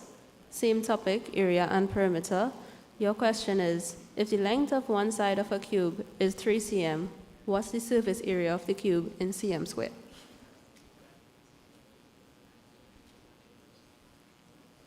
Nine.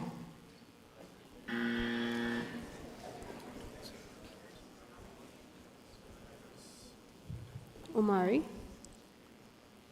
27.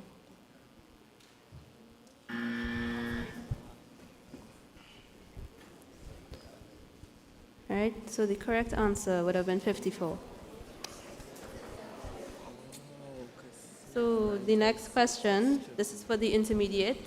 This goes to Amara of the real ones. All right, the topic is ratios. So your question is, a sum of money was divided between Tom, Sam, and Alice in the ratio 3 to 3 to 4. If Alice received $400, find the sum of money that was shared.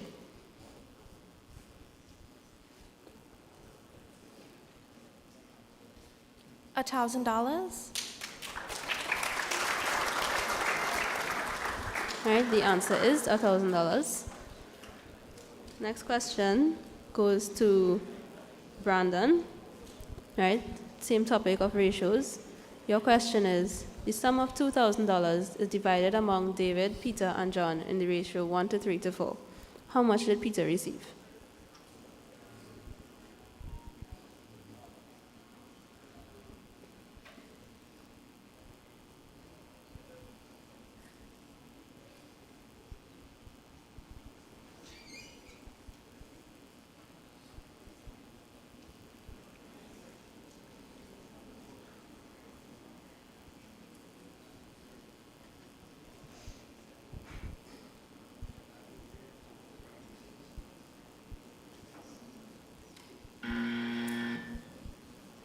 Real ones? $750.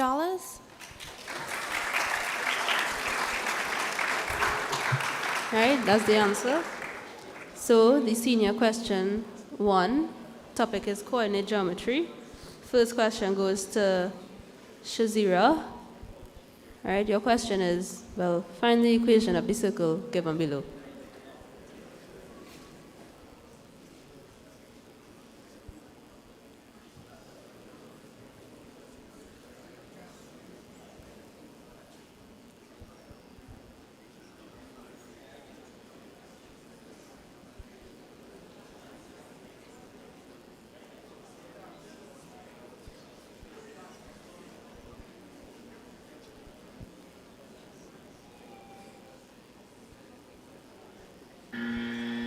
Reginald? X plus 5 squared plus y minus 2 squared equal 100. All right, that is the answer. Next question goes to Reginald. All right, your topic is coordinate geometry again. Find the equation of the tangent to the circle given below.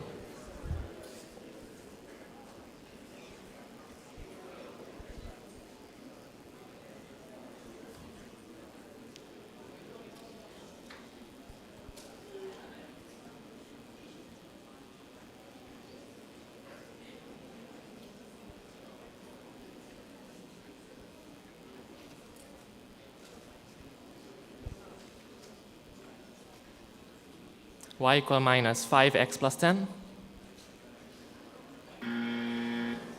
Shazira? Y equals 5x plus 2.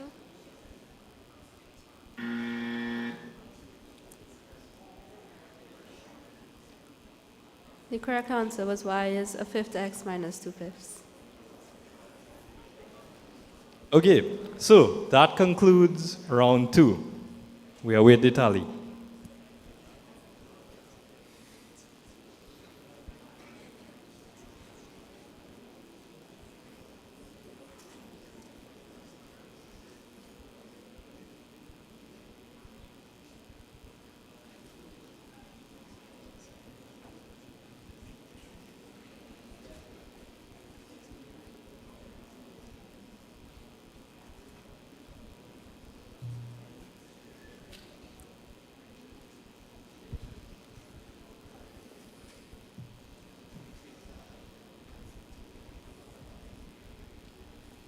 Okay, the results are in.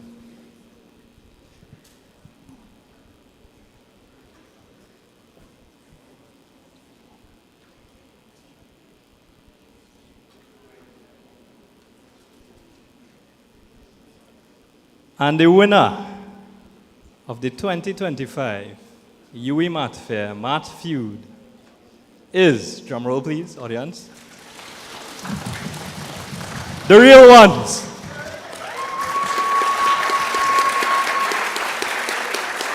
So, congratulations, the real ones.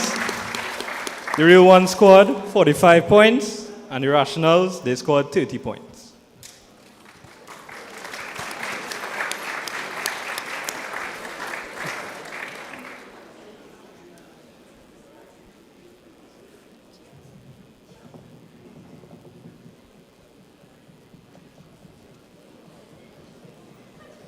Dr. Jogi, would you join us to present the winners?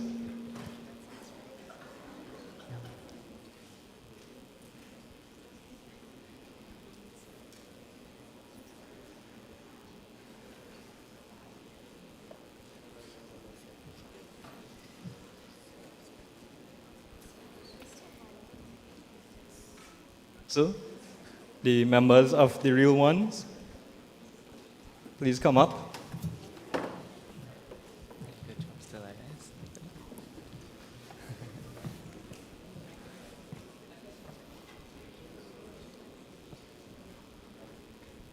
A round of applause again for the real ones.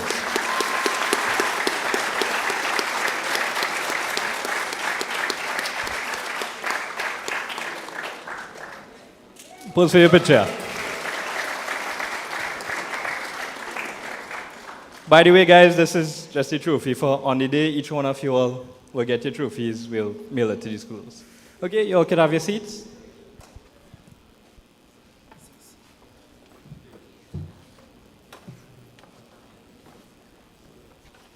I'll ask Dr. Daga to join us.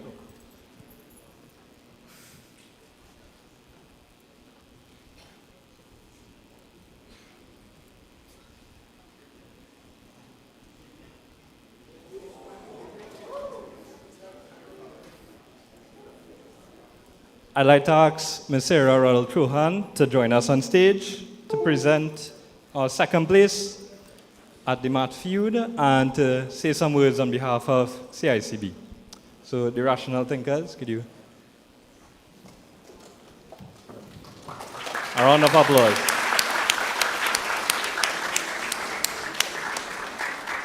And yes, they are our second place winners because you all know how much people entered the math quiz?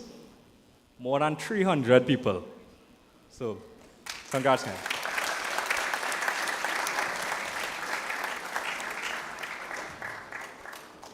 You all can take your seats. Hi, good morning. And I guess I'm saying some remarks on behalf of CIBC Bank, who is the premier sponsor of this event. We're a bank.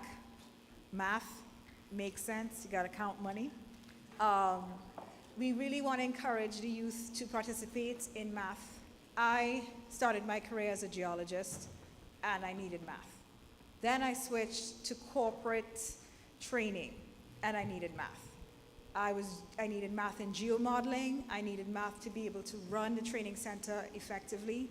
And then I'm in technology, and I need math. And the people who work with me and report to me all have a background in math. So I say this because personally, when I was 14, I was 25% in math. When I was 15, I had bumped it up to about a 45% average in math. And then I got the best teacher, and I got a distinction in math. She turned my math career around in 9 months. And then when I went to university, I had a minor in math. So while I love rocks, while I love technology, and I love people, the only way I was able to do my job and to switch my careers, because I'm on my 3rd or 4th career now, is because math has taken me. And it's not just algebra or basic arithmetic. 5 years ago, I was still differentiating equations.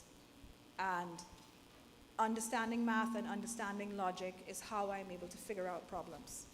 So I want to encourage all of you to spend the time and the energy to get good at math. And I say this to my children. My youngest loves math. My eldest, not so much, but he sticks at it because he sees how I still use math every single day. So congratulations to the winners, and I hope you are able to spread the love of math. And CIBC, we want to encourage you kids to be in math, and many of you will probably come work for us or put your money with us. Math is involved. So thank you guys. Have a lovely day.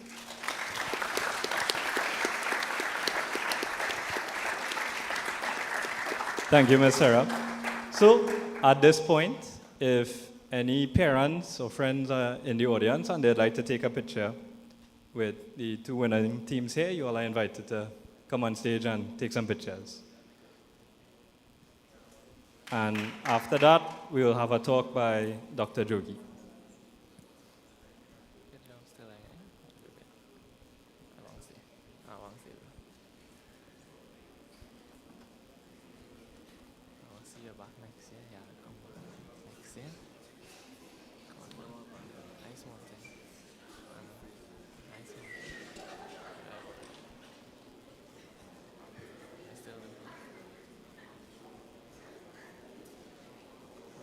Okay, so I'd like to invite all the sponsors to come on stage and take a picture with the 2 teams.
The teacher who asked to take the picture, you can come now. No, right here. While these pictures are being taken, have you guys seen some of the games outside as yet? No? But when you go outside, you all can participate in over 65 different games, all organized by our volunteer coordinator, Mr. Rajesh Lakan. And if you all are interested in learning about the games, learning about maths, learning about study tips, things like that, you can check out his YouTube channel, My Study Community.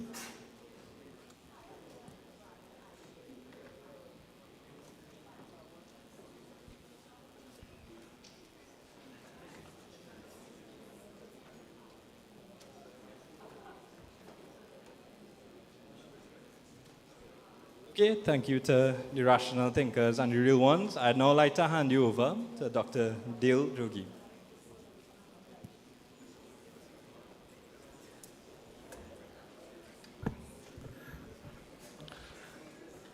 Hello, everyone. Good morning.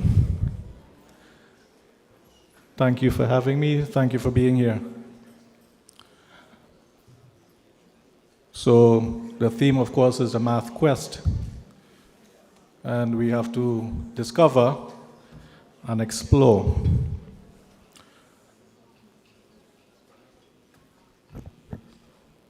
Sometimes we just lack creativity. Sometimes we just lack self-belief. Sometimes we just need a little push. Sometimes we have issues with visualization. Sometimes you just need a little confidence. But the cool thing is, we have tools.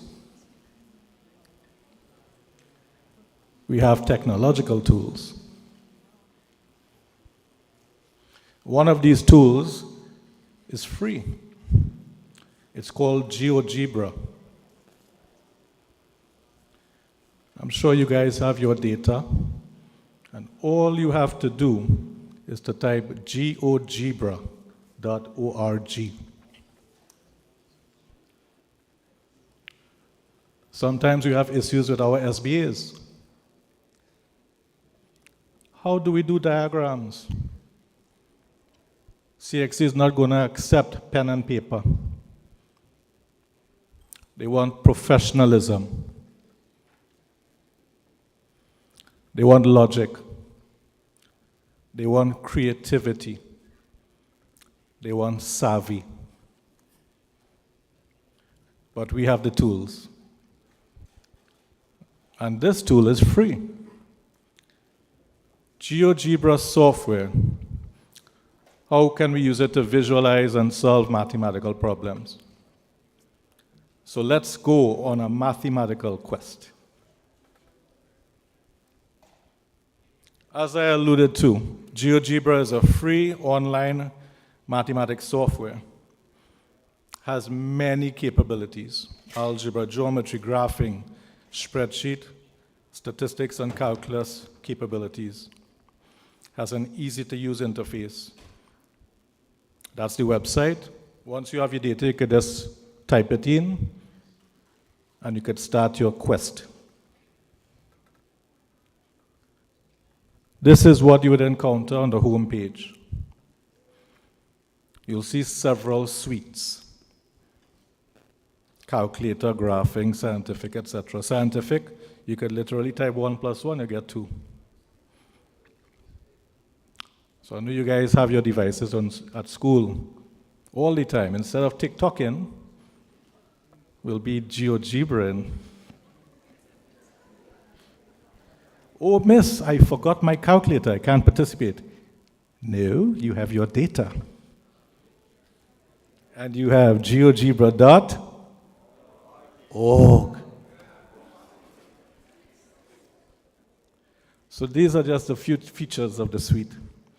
3D graphics, geometry, graphing, CAS, that's an algebra system, and I'm just going to show an example later on how you can use this to differentiate.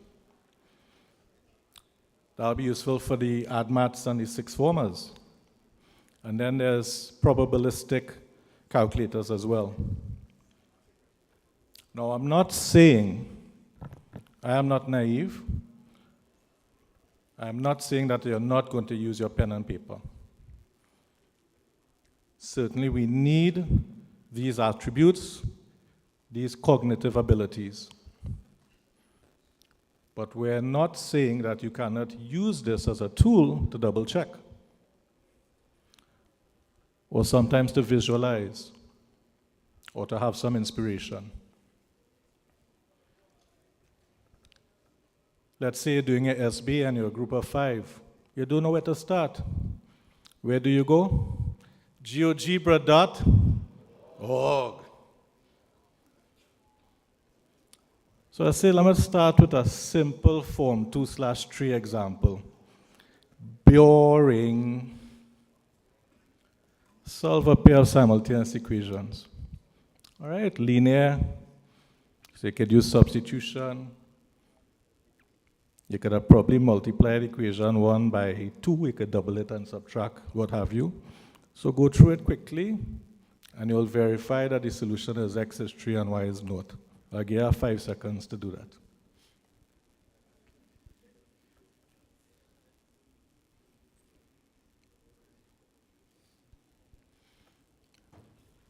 Now, of course, the theme is Math Quest. You have to be creative. You have to think outside the box. You say, well, that is pen and paper, but how can I use this tool? It's there. So I say, all right, you have your cognitive abilities, but start to think. What does it mean when two lines are represented as a system of equations? You solve simultaneously. What does it mean visually? Aha! It's a point of intersection. And of course, we go to geogebra.org and we just pull out the graphing calculator, which is part of the suite. And you literally just type on the top left, 2x plus 3y equals 6. Enter. Look at the green line. 4x minus y equals 12. Enter. Look at the red line. The what line? The blue line. We should have turned off the lights. But this will be on uwmathfair.com, I believe, on the stream, so you could go back. And you just simply, immediately, you will see the pointer intersection, which is capital A. Now, the thing is, there's a problem. It looks like 3, 0, right? Right, it is. We're not saying no. But why couldn't it have been 2.9? That's sometimes a mistake you guys make. Because it looking 3-ish, I go right 3-ish.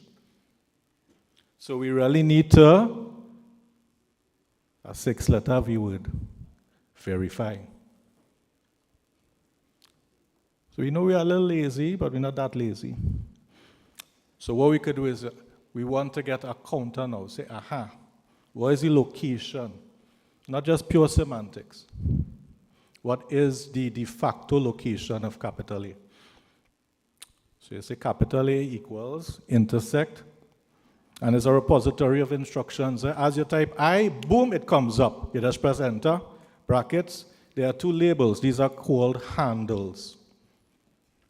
Notice on the top left, where's the handle of the green equation? EQ1. What is the handle of the second equation? You can't see it, eh? I apologize, but we'll check uwmathfair.com. The next handle is EQ2. So you put intersect, brackets, equation 1, comma, equation 2, and you get the coordinates, boom, 3, 0. That, my friends, is the solution. Now, there's a Mickey Mouse question, will you agree? When would it have been really useful? Maybe if you have the intersection of a parabola and a circle. Interesting. So we have our pen and our paper, no problem. But we're using this to what? What is the V word? Verify. Ooh. I'll read it because I realize that we're blessed to have this big hole. So it's a bit difficult to see. Determine the center and radius of the circle with the following equation. X squared plus y squared plus 2x plus 4y plus 1 equals 0. Of course, we could work it out, pen and paper, and satisfy yourself of the coordinates of the center and of the radius. I'll give you about 20 seconds to look at that.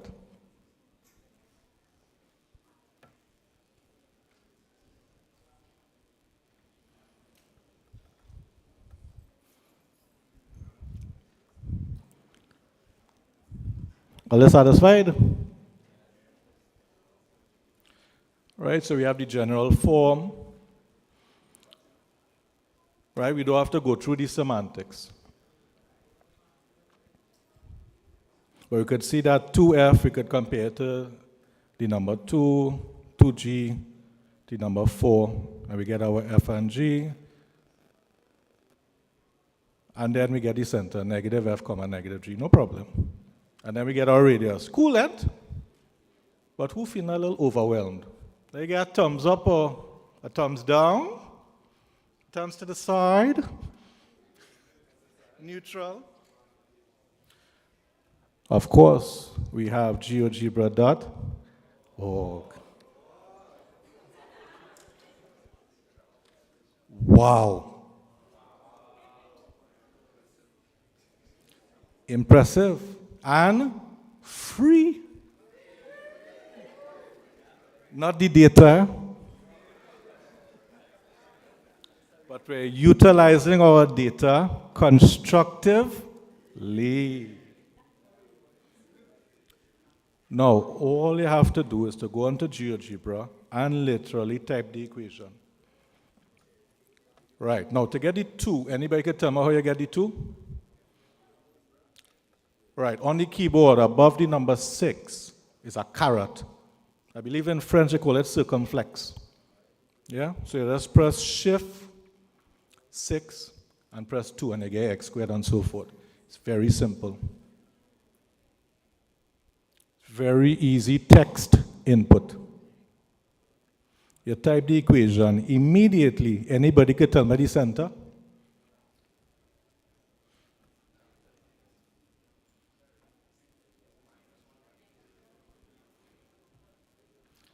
It looked negative 1-ish, negative 2-ish.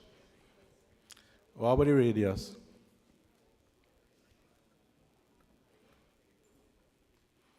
It looking 2-ish, but we're not sure. It could be 1.99-ish. It never sure. That's the mistakes a look at make. All you understand? That's a little error, right? You had a very fine. Let me go down the road. Aha. So now we go into the tools option of Geogebra. Look under construct. Now don't take the semantics too literally. We're not necessarily doing a construction. It's just a label. So sometimes you have to familiarize yourself with these pieces of software. There is a learning curve. The learning curve is about 15 hours. But after that, you're on like corn. So it's worth the investment. I remember this is a math quest. This is what again? Discovery. So we click on midpoint or center. So let me tell you how to do it one time. All right? But they're simulating. There's a PowerPoint, so I'm not really clicking, right? So you click on midpoint or center, and then you literally click on the boundary of the circle, and boom, they give you the coordinates of A. Now, how can we tell the distance or the length of that radius? Do not forget your mathematical discovery. That is okay, don't worry. We will go back on uwimathfair.com.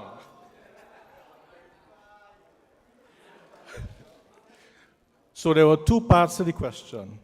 One was the center. So again, we're not guessing. We actually want the center of the circle. And we also need the radius. How do we get the radius? So we have the center, and we take a point on the boundary of the circle. The radius is the distance from that center to that point. So all I do is I click that point, that is B, boom. So I have the point A, which is the center. I have the point B, which is on the boundary. And then I click on Geogebra, measure. There's an option called distance or length. I click on that. Then I click on the 2 points. Boom on A, boom on B. Whaps. The distance is 2 units. Boom.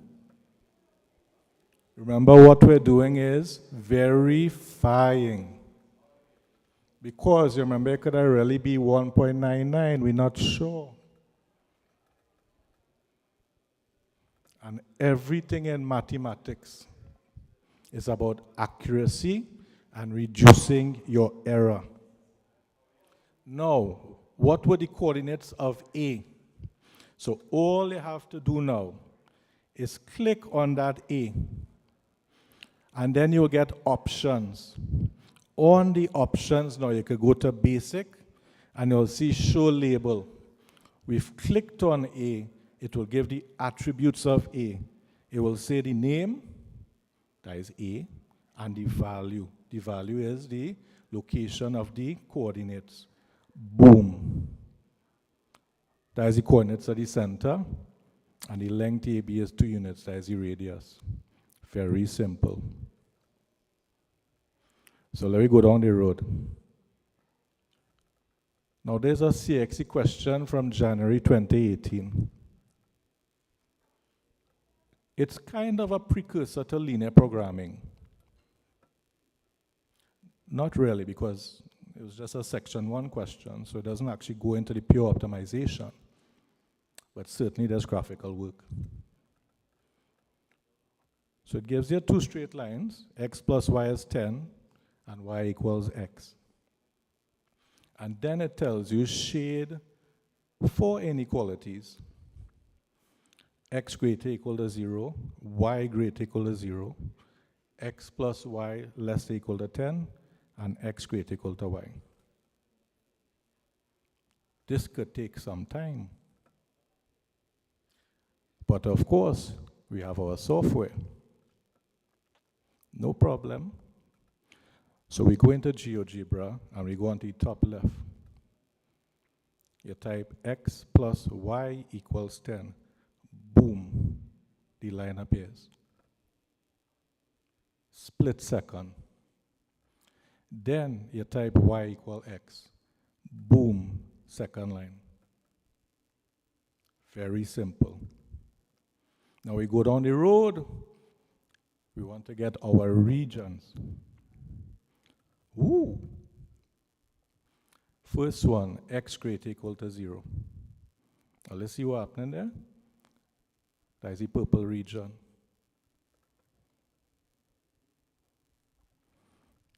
One time, split second, it gives you that region. Now, the context of this question is the intersection of regions. So let me give you an idea. You go to Tyrico. Who like Tyrico?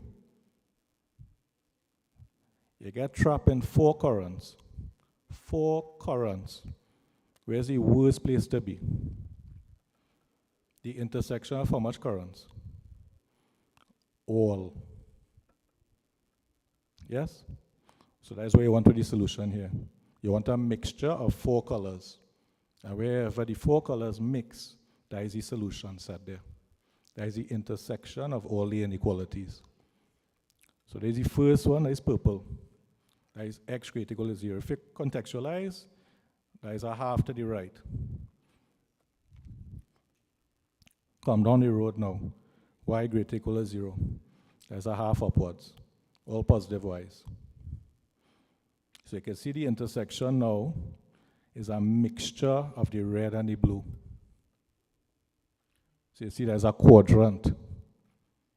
You mix 2 halves, you get a quarter. So far that is the solution set. X greater equals 0 and y greater equal to 0. You go down the road. X plus y less equal to 10. There's a green region underneath that green line. Now let's see in. There's a green line here. I have it with the mouse. The green region underneath.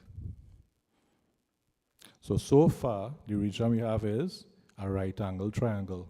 I coming down, I go into the right, and I come up with a little hypotenuse. Are you seeing that? But I have a fourth current. Remember we in Tyrico is real water there? Boom. X greater equal to y. That is this light blue. Remember we had the right angle triangle? But the fourth current now is underneath this blue line. So the solution is this triangle here. Almost like an isosceles triangle. That is solution to this equation. So you have the vertices 0, 0, 5, 5, and 10, 0. It's a bit hard to see, but Geogebra has a trick. It was hard to see because we mixed all the colors. So why don't we do an antithesis of that? Instead of shading the required regions, why not reverse it and shade the regions that are not required? That is called an inverse fill-in. So now the solution set is actually that which is unshaded, just for visualization. And it's free. The only thing that's not free is what? The data. All right, I have two more. So this one has to do with a certain topic starting with T. Close, transfer, transformations, very good. So the state the coordinates of R, you could see that that is 0, 3, no problem. But then they ask for two different reflections. One in the line y equal 1, that's a horizontal line, and one in the line x equals 0, that's a vertical line. Now look how easy this is in GeoGebra. I literally just create a polygon. Boom, boom, boom, and close it. One time it's shaded for me. That's perfect for your SBA. With Windows 11, you just have to press Shift S. Yeah, the Windows button. Boom, it gives you a snip, copy, Control C, Control V into your Word document. That is it. What's wrong with that? Anything wrong with that? I don't see anything wrong with that. So you have your PQR, you have your line y equals 1, and then you go into transform and put reflect about the line. Now here how you do it. This is how you do it. You click reflect about line first, or you follow the mouse. Then you click on the triangle, and then you click on the line, and immediately, boom, that appears. It's real amazing. But there's a second part. You're reflecting that now in x equals 0, which is the y-axis. So you repeat that process now. You clicked on reflect about line. Then you click on the object. And then you click on this red line, which is the y-axis.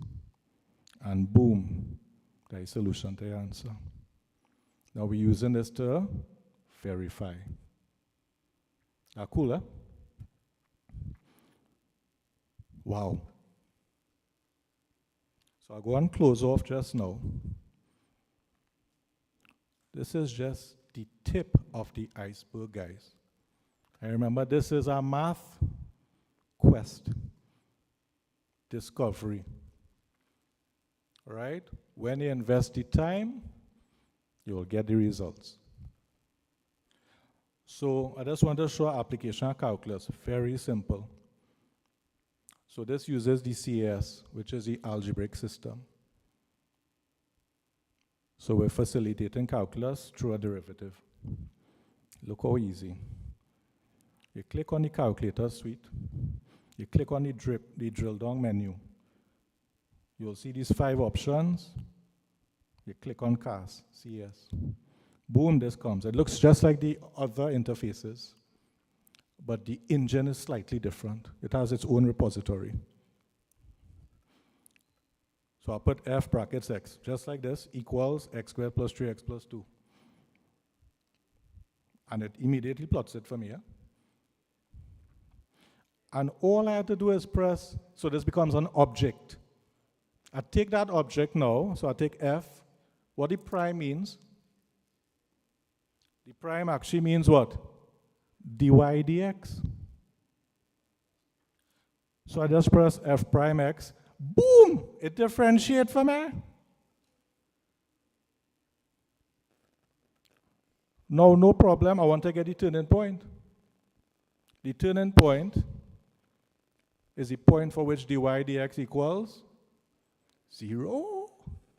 So I just press now solve brackets f prime x equals 0. Boom! It gave me the x value, x equal minus 3 over 2. And you could see it with GeoGebra. Because what we're doing, we verifying. Now the turning point will have a y coordinate. So you go down the road, you just put f brackets minus 3 over 2. You get the y value, which is the minimum value of the function. You have your SBA, no problem. You do a snip, Control C, go in your Word document, Control what? V. What wrong with that? Nothing wrong with that. So just in concluding, this is an invaluable tool. Will you agree or disagree? Give Geogebra a round of applause if all agree. I agree. It's good for the classroom, it's good for home. It's good when you're bored. When you're bored, your teacher ain't come. You say, data, hey, you know how to really do some past papers. I want to double check if I'm correct, boy. Nothing wrong with that. Right? That is constructive, isn't it? It does not have a steep learning curve. You just go on YouTube, you'll find hundreds of tutorials.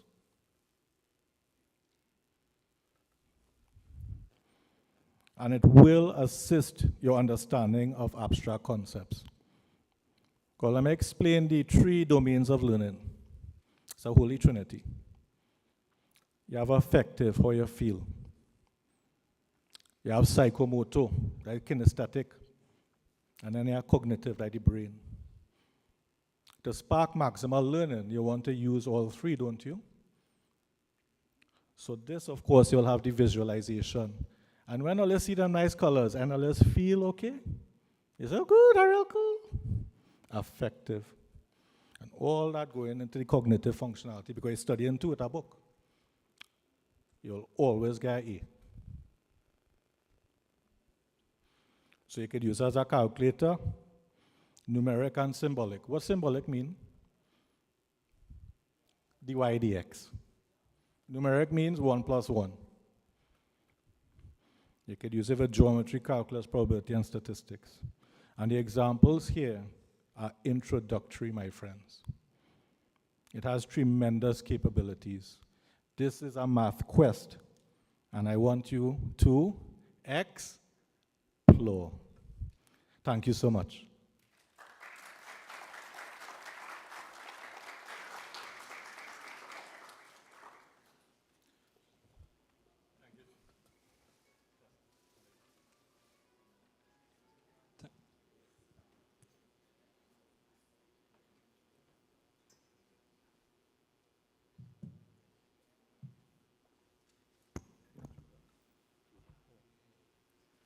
Okay, thank you, Dr. Jogi. At this point, we'd just like to take a quick 5-minute break as we clear the stage, and then we'll continue with the DMS talks.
Okay, everyone. So,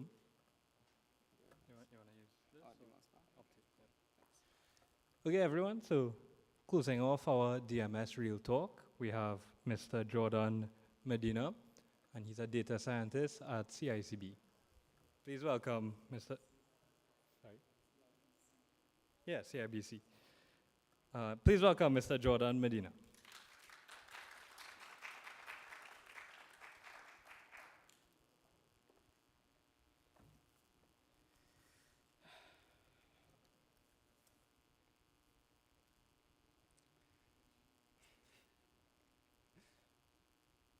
So I'm a little conflicted. I love what I do for a living. I'm a data scientist. But I'm a little embarrassed that I have a career. Show of hands in the room. Does anybody here know what a data scientist does?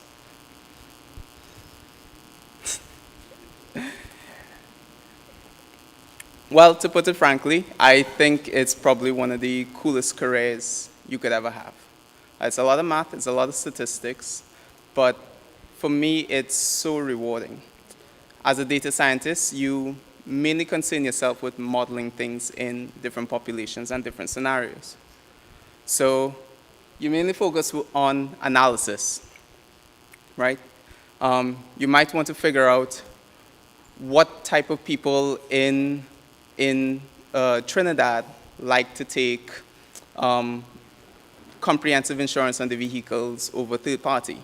You would use a model like a nearest neighbor's algorithm to the left to figure that out. What if you want to figure out when the stock markets are going to crash? You could do forecasting on a simple linear regression algorithm. Trust me, it's a bit more complicated than a straight line to predict that. Data science also involves a lot of communication. So these are two pictures. The one on the left is me at a conference last year giving a talk on my career and exactly how it impacts different businesses, etc. And data science, rewarding, as I said, because it also involves a decent bit of travel. So the one on the right is me and another colleague of mine at the CIBC branch in Barbados. The last time we had to go there to give a talk at a conference.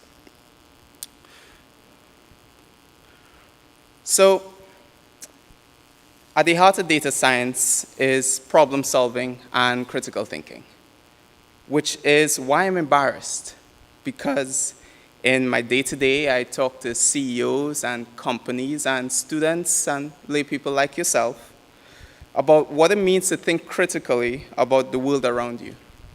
So, in my opinion, there should be no demand for my work.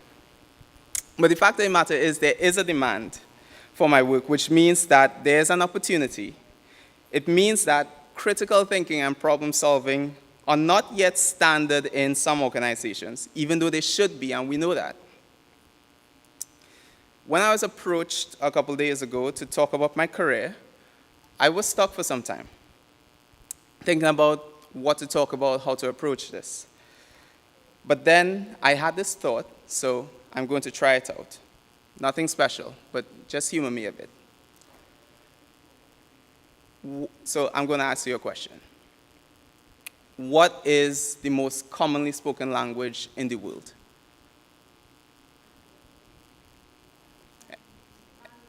Any answers? I got Mandarin, English, anything from CIC, guys? Mandarin? Okay, so Mandarin is the most spoken language in the world. But there's an actual language spoken more than that, and it's the language of numbers. If you go anywhere in the world, and you ask somebody, what does this mean? You ask an English person, and they'll say one. You ask a French person, they'll say un. If you ask a Japanese person, they'll say each. But if you hold up a finger, everybody knows what one is. If you hold up two, everybody knows what two is. So show of hands here. Who likes math? Okay, and another show of hands. Who thinks math is hard? I don't believe that at all. So let me tell you a story about love and loss. I love my time as an undergrad at UWI. I did a degree in math and physics. I was always good at math and problem solving, so I was happy to be in a place where that could be explored a bit more deeply. And I had professors who wanted the best for me and who wanted to encourage that and nurture that in me. I was crushing it in all my courses. Don't mind me, I wasn't a model student. I didn't go to a lot of classes. But I was always at the library studying or doing some reading up on quantum mechanics or Lie algebra, something like that. I was going to scholarship interviews, and I was writing research papers. So, you know, a full-blown nerd. But I had so much support from my professors who just wanted me to succeed. One of my greatest mentors, he's standing right there, Dr. Dagger. He actually put me on to another one of my greatest mentors, Professor Hussain, who at the time, he met me and he told me, "You're one of the best math students that I've ever met." And as a 21-year-old kid, he offered me a job working at a startup in the US, and he took my career off to the races right there. So I felt triumphant. I had a great job. I graduated with honors, and at one point I even did 2 master's degrees. I did one in the University of the Georgia Institute of Technology and one at UWI, both in math and data science. But as they say, not everything lasts. Back in 2021, my passion for everything that I did and everything that drove it all, which was math, was dwindling. I found it difficult to keep excelling at my job, and I was also failing at my master's program. Eventually, I got my first F in UWI, and I got a C in my data science degree at Georgia, and I had to drop out of both degrees. Soon after, my contract with my job expired, so I was unemployed, and then I fell ill with a liver disease. So everything came crashing down all at once. Then it hit me, and it was because of some of my most trusted mentors like Dr. Daga, as well as my mother, who's sitting here today, that the period where everything seemed so hard and nothing came easily was the time to spark some of the greatest inspiration of my life. So I got to work. I studied. I threw myself back into my work. I studied. I wrote. I did research. I coded for hours and hours and hours. I taught myself a lot more coding than I ever knew before. I attended conferences. I researched like crazy. And the passion I had lost, I felt it all over again. Eventually, a man who would later become my boss, he took notice of all my efforts, and he gave me a job as a data scientist working for CIBC Caribbean. And the rest is history. Now I get to be a part of a great team where everyone is passionate about doing groundbreaking work every day. And I'm honestly overjoyed that I get to wake up in the morning and do what I love the most in this world. And what that means is to be able to understand and find creative solutions to complex problems that plague my community. The world is and has always been, quote me on this, a data-driven numbers game. The people who are the difference makers, the people who actually enact change in society, are the ones that can think outside the box, who can optimize and think of solutions to complex problems in a very spontaneous manner. You don't get that in most other fields. Trust me, math is the way to go. And like I said, there's an opportunity. The world needs more problem solvers. If it didn't, there would be no need for engineers or actuaries. There would be no need for big tech companies. And there surely won't be any need for any data scientists like myself. If there weren't problem solvers, I don't know, honestly, I don't know who needs to hear this, but I'll tell you something you probably already know. The success you're seeking is right here in front of you. Honestly, when I came to UWI a couple of years ago, I was really disheartened. I was disappointed. I thought I was way too smart to be here. I honestly thought I deserved to be in an Ivy League school, Stanford, Harvard, MIT, you name it. So I came here very disappointed. But nothing told me to be patient and just wait, because the next couple of years of my life will propel me into the greatest success I could have ever imagined, more than I could ever imagine. All because I was open to the experience. I met so many mentors. I met so many people who helped me along the way, encouraged me and gave me a chance, just because I was willing to put in the effort. And right now, life is exceptional, and it started right here. For everyone here, my aim is not to convert you and tell everyone, go pick up a career in math and whatnot, because honestly, the world needs other roles. The world needs creative people like artists, painters.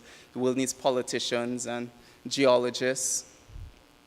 But what I want to say is that whether you love math or not, whether you were lying or not about loving math or finding it hard, it's going to be difficult, right?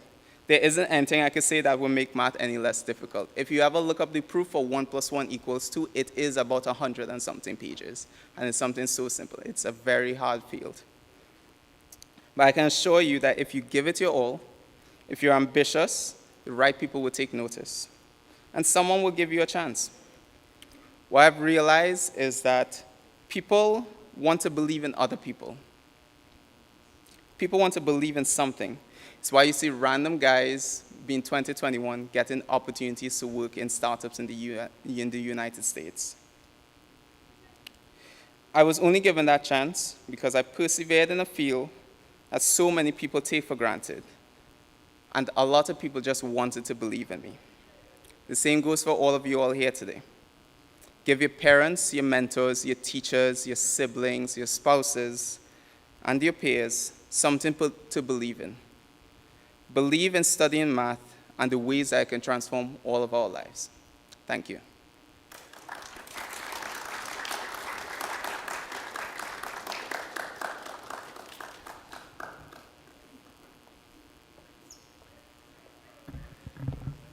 Thank you, Mr. Medina, for sharing your inspiring story. Another round of applause, please.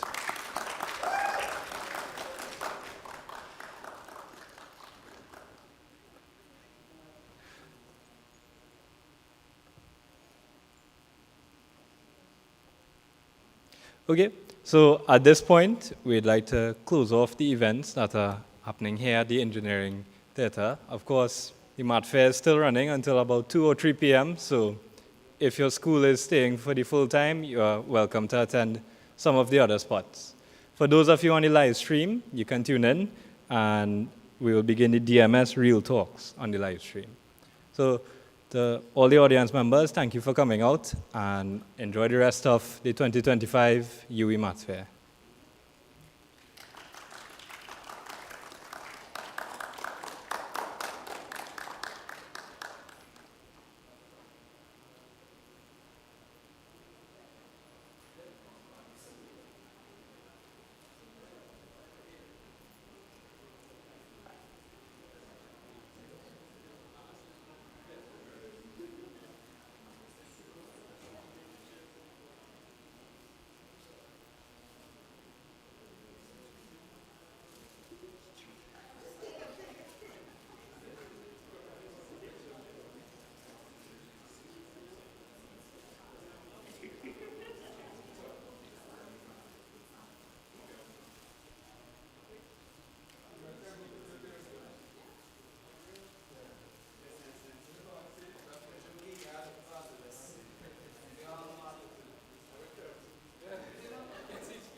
One teacher, one went, the other went like 20 years prior.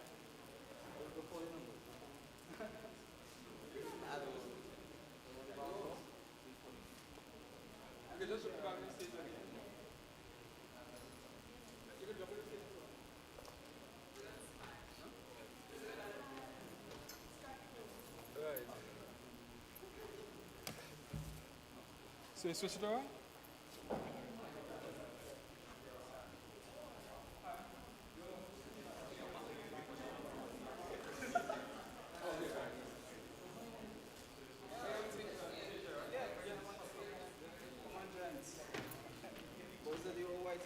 Sorry, you're not in white or blue. But I'm white.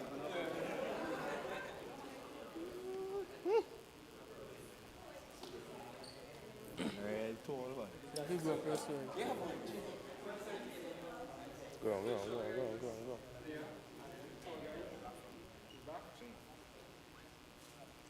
So I can't tall now.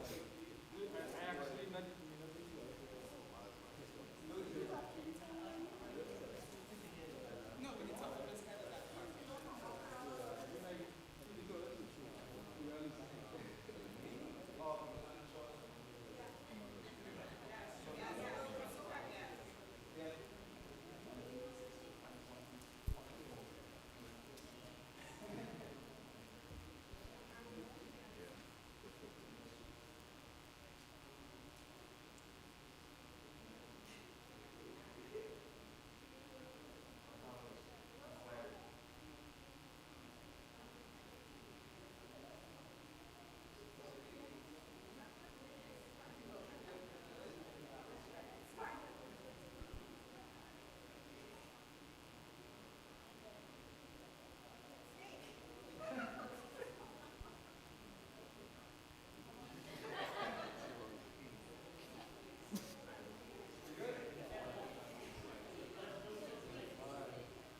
answering.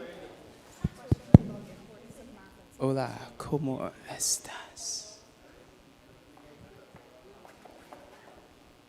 Estoy loco de contento.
The real ones. Shazira, Amara, and Umari. Congratulations, ladies and gentlemen. You did a wonderful job. Looking forward to see you all again next year.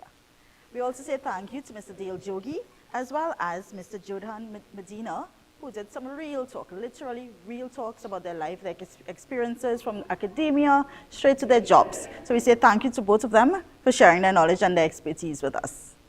As we move along, we have on stage with us here today our premier sponsor for this event, and we are truly grateful to them. This is CIBC Bank. So we say thank you, and we also say welcome to Ms. Sarah Radha Chulhan, this is a mouthful, the Assistant Director of Digital Client Experience. So, you know, we're looking forward to you all to go open your accounts if you don't already have one. And any issues, Ms. Chulhan will be very happy to help you all out. So we welcome Sarah.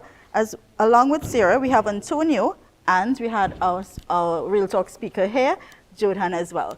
Jodhan is also one of our past students at the Faculty of Science and Technology, so he can bring a wealth of knowledge from the point of view as being a student, and now how mathematics has helped him to make money and a nice salary, right? So welcome CIBC. So thank you. Let me just put Jodhan on the spot one time. So Jodhan, you can just share your experience with us and how that transition from secondary school to tertiary education at the UWI into your job. How was that process? Do you think it was an easy transition? Did you struggle to find a job in the field, or do you think it was challenging but very well worth it? It wasn't. I don't think I could say that my experience was challenging. I came from St. Mary's College. When I was in Form 6, I was trying to figure out what I wanted to do, and I was being pulled all over, engineering, medicine, those types of things. And I remember sitting down talking with my mom one day, and she's like, what do you really want to do? And I was like, physics and math. She was like, okay, just do it. right? Figure out what comes afterwards. Got into physics and math, did my degree. It was really fantastic. Loved every bit of my math degree, especially. The lecturers were amazing. And eventually, one of my lecturers, Dr. Daga, he introduced me to another mentor of mine, Mr. Professor Patrick Hossain, who worked at the time in the computer science department. Through him, I was able to make a lot of connections in the industry, and I eventually got into data science. I was actually still in my undergraduate degree, practicing as a data scientist. So I've been in that career field for about 8 years right now. Oh, wow. Yeah. That's a good bit. Yes. You don't look it. Thank you. All right, thank you, Julian. We appreciate that because, we're trying to encourage and mentor these students coming in to say, doing medicine and engineering, that's not your only option. I'm glad you said that you had that experience, you had that option to choose that career path, but you opted to do something else. And I'm also thankful for your mom for that support. That parent support is also very, very vital. Yes, always. Thanks to my mom. Yes. Yeah. So thank you so much, Jordan. And now we'll ask Antonio. Antonio, you're going to share your experiences with being a sponsor, I think it's the first time you're sponsoring this event. Yes. And what do you think of the event so far? Honestly, I think the event is a really good community outreach from the bank. It's all about caring for our employees, and in turn, our employees will care for the communities that we work in and support. So it's just like, okay, you work in STEM, right? So a lot of people here, they're interested in STEM. They have different interests, right? But they don't exactly know how could you use math and technology in the real world, right? Like, for example, how is linear equations, integration, differentiation, how are these things like regression analysis, how's this making me money, right? Because I mean, as a student, I know as a bank, money is like a key part of everything, right? So I think like you see stories like Jordan and how they went from, he said he was like basically a top student here, right? And then he became a data scientist at bank. Yes, he got he the was a top opportunities. student at St. Mary's as well. Yeah. But you don't have to be just a top student, right? Honestly, like, okay, you find an interest in STEM, you work hard at it, and you network and you make the right connections, you will get a job. But it's not like only like, okay, you have to be the best at everything. Like, just try and take the opportunities that you get. With your passion as well. Exactly. You can speak on that, yeah. Like I said, 20% in math. Oh, yes, you did, yeah. Then 45, and then I had a distinction. So the thing is to keep pursuing, keep going after it. And I mean, I did not love math, but I realized how practical and functional it was to my career. And my career has had many lives. Like I said, I was a geologist, so differentiating equations was part of it, and geomodeling, stochastic equations was a part of my early career. So nothing is wrong with changing. Exactly. No, actually, I was a business student before. And then, like, after I realized, I was like, okay, what do I really want to do? Like, because I know you're going to work at a career for your life. So I was like, I was always interested in technology and computers since I was young. So I decided to make the leap. I was like, you know what? Let me actually try technology. And I just went with it. And here I am. So you're in the technology field, right? Yeah. I'm an analyst in architecture practice.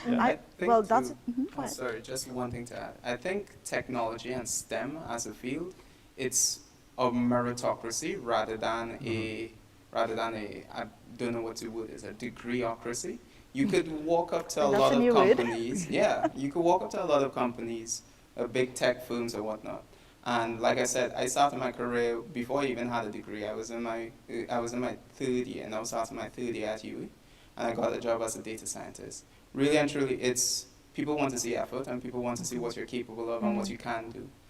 People don't want to see, Ivy League school and all that. They want to see how do you as a person change the organization that you're in. Yeah. So this is why we're here today. We want to enact change, in not just in our org, but in our country. We want to make sure that we could promote that love and that viewpoint, that you don't have to be the top student, you don't have to be big-brained or a nerd or anything like that. You just have to give it your all and give effort and want to, at the end of the day, give back, and you will be greatly rewarded for it. I totally agree with that, and that's something we try to push at the faculty as well, not just sticking to one thing, but we do cross-faculty collaborations and stuff, and that works well, because in case in point, in although my first passion was science, and as a scientist, biology, environmental science, I jumped into business. From business, I went into public relations. So it's nice to have that combination of everything. Yeah. But what you're saying is to contribute and give back. I think that, that has a lot to do with it. And, you know, when we hear bank, and we have to do funding for the faculty, it's very difficult when you go to a bank, because a lot of times we're like, it's not directly in line with that, but you have to dig deeper to the IT department and these departments. So I'm so glad to hear what you all are saying now, and I'll ask Ms. Radha Chilhan to just give us a little bit on her sponsorship part of it, why you all decided to sponsor this, and this is your first time, how do you think it is going for you all, and if there's anything that, you know, that you'd want to encourage us to do in the future as well. Yeah, I just have like one little quick thing to say, and a piece of advice for everyone. Just because you're in STEM, I know a lot of people are introverted, don't think that, okay, you're just gonna get a job and work somewhere in the back room and not have to interact with people. A key part, especially in landing jobs now, even in STEM, especially technology, you have to be able to communicate well with people. As a data scientist, I know Joanne, he has to take data, take that raw information and then make that marketable towards the decision makers. Exactly. Yeah. So open. Okay, so CIBC, the idea really came from Jordan and myself. We came to visit Dr. Daga, and he mentioned the math fair. And we were actually blowing past it to go and discuss other things. And I was like, no. You see the same thing I was saying? No. This is a fantastic opportunity. One, CIBC is a bank. We've been here, but we've been primarily corporate. And now we're becoming a fully retail bank. So this is a great opportunity for us to reach out and get children to start saving. And a big part of understanding savings is compound interest, and financial literacy. So for me, why I came to the bank was because I realized that about 35% of our economy, and I'm guessing here, That's Trinidad's economy? Trinidad and the Caribbean and Latin Caribbean, America are unbanked, meaning people do not have bank accounts. So do they still put their money under their mattresses? So people, well, when they changed the money, people were showing up with bags of $100 bills. I don't know if you all remember that in 2019, right? And while it's nice to put your money, and I had a friend whose father had $10,000 in old bills, and he died, and they found it after he died, and it's a challenge now to get it, to convert it. So literally when you put money underneath the bed, it can rot, right? But it's not only that. Think of your handyman. I had a handyman come by me, and basically he's an all cash business, but his saw broke. And if he didn't have cash on hand, he can't buy a new saw. And the problem is that 35% of people in our region don't have bank accounts. That means they have no access to credit. So if you are a business person, a small business person, or a micro business person, you are stuck at poverty. Because credit is what's going to help you build your business. And children need to understand that. They need to understand credit and how to use it, not just to get into debt, but how to use it to propel themselves into a positive future.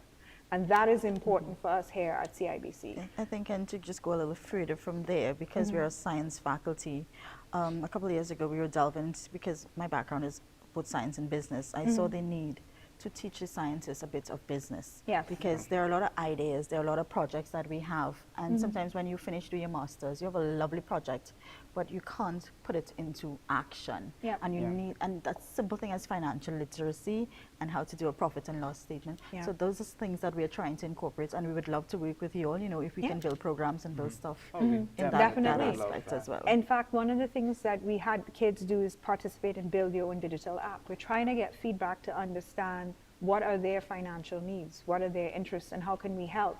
How can we help parents? I mean, this is all conceptual and things that we're researching and trying to explore. And that's definitely something we can help you all with. Yeah, like kids, do your chores, and you want money. I mean, instead of me having to go to the bank and pull out cash, there might be a way for me to do this digitally. And you save in your account. And you do your chores, and you get Get paid. rewards, and you gamify it. You know, these are ideas It's that a we Christmas have. gift. Time you're Yeah. 18, you got 100,000. And then you throw in a phone with them, they get a fancy phone that they can do this on. They'll appreciate it. So these are all ideas that we are trying to talk to kids to understand so that building financial literacy is key. And then the other part about it is math. Once you understand algebra, you understand logic and reasoning.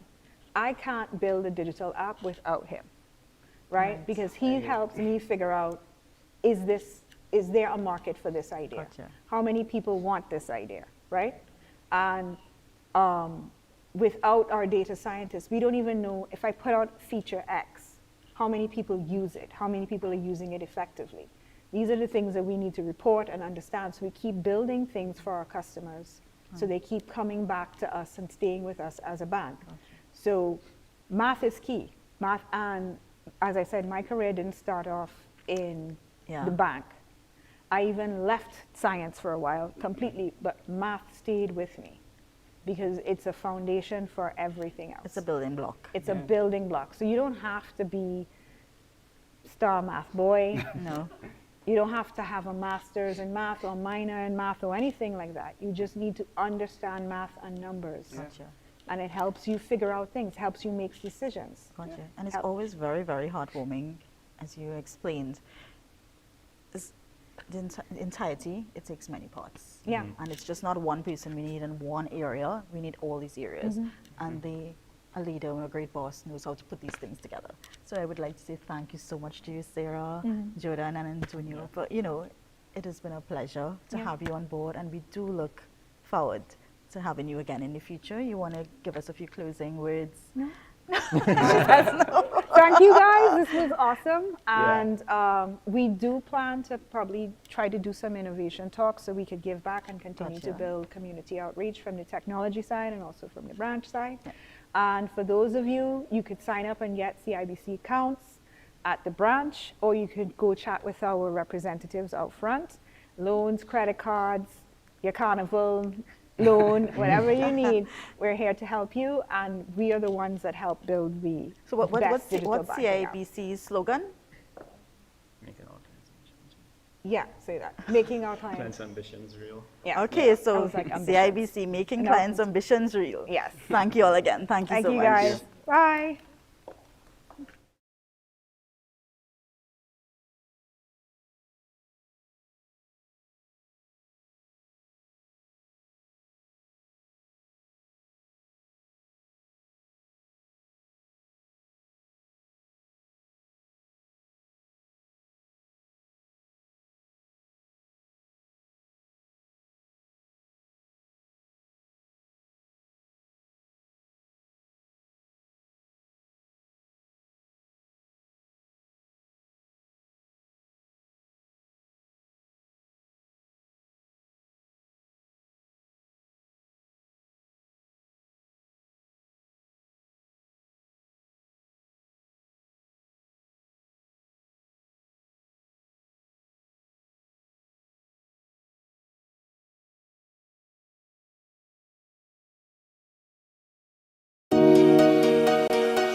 is a pleasure to be with you all here today.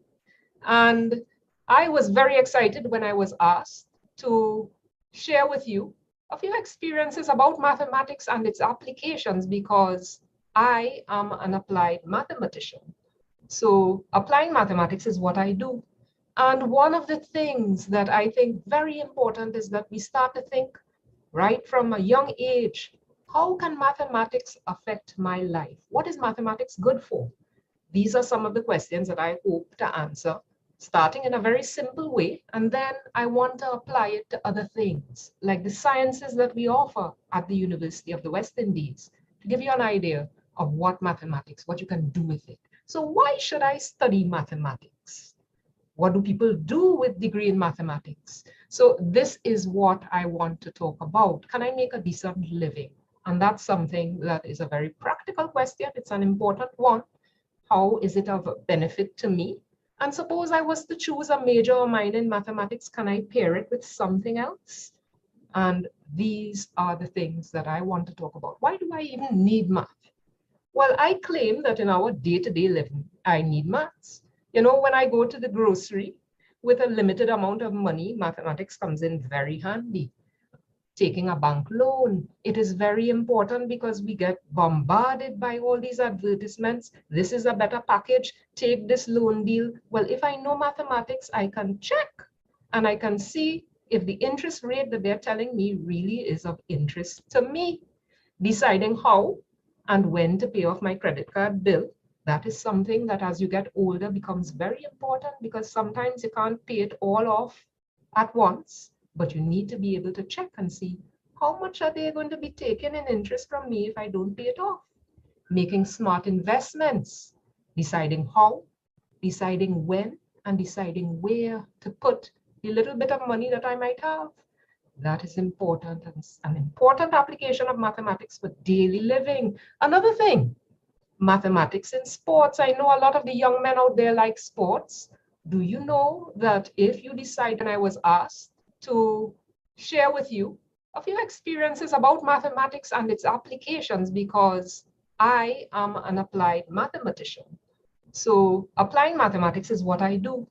And one of the things that I think very important is that we start to think right from a young age, how can mathematics affect my life? What is mathematics good for? These are some of the questions that I hope to answer, starting in a very simple way, and then I want to apply it to other things, like the sciences that we offer at the University of the West Indies, to give you an idea of what mathematics, what you can do with it. So why should I study mathematics? What do people do with degree in mathematics? So this is what I want to talk about. Can I make a decent living? And that's something that is a very practical question. It's an important one. How is it of benefit to me? And suppose I was to choose a major or minor in mathematics, can I pair it with something else? And these are the things that I want to talk about. Why do I even need math? Well, I claim that in our day-to-day living, I need maths. You know, when I go to the grocery with a limited amount of money, mathematics comes in very handy. Taking a bank loan, it is very important because we get bombarded by all these advertisements. This is a better package, take this loan deal. Well, if I know mathematics, I can check and I can see if the interest rate that they're telling me really is of interest to me. Deciding how and when to pay off my credit card bill, that is something that as you get older becomes very important because sometimes you can't pay it all off at once. But you need to be able to check and see how much are they going to be taking in interest from me if I don't pay it off. Making smart investments, deciding how, deciding when, and deciding where to put the little bit of money that I might have. That is important and an important application of mathematics for daily living. Another thing, mathematics in sports. I know a lot of the young men out there like sports. Do you know that if you decided to become a coach, you need mathematics? You need to check the angle at which you throw a ball, how to head it. You need to even check and see how to kick the ball. Does it work better if I kick it at the seam? If I kick it on the side or on the front? How to hold a ball when I bowl it? All of these I can use mathematical modeling to project, to see how the ball will move through the air. Usain Bolt, such a prominent athlete for the Caribbean, he would have studied how to make that bend in the 200-meter race. And do you know that you can study that with mathematics? You know, so even things like team formation, if you are an avid football fan and you're looking to see what's going on with Manchester United, and they brought in this interim manager who has a new formation, is this 4-2-2-2? Is that a good thing or is it a bad thing? Do you know that you can answer that question with mathematics? T20 games, the cricketers among us, do you know that you need to calculate and see if I have a certain amount of balls left, do I bat or do I block?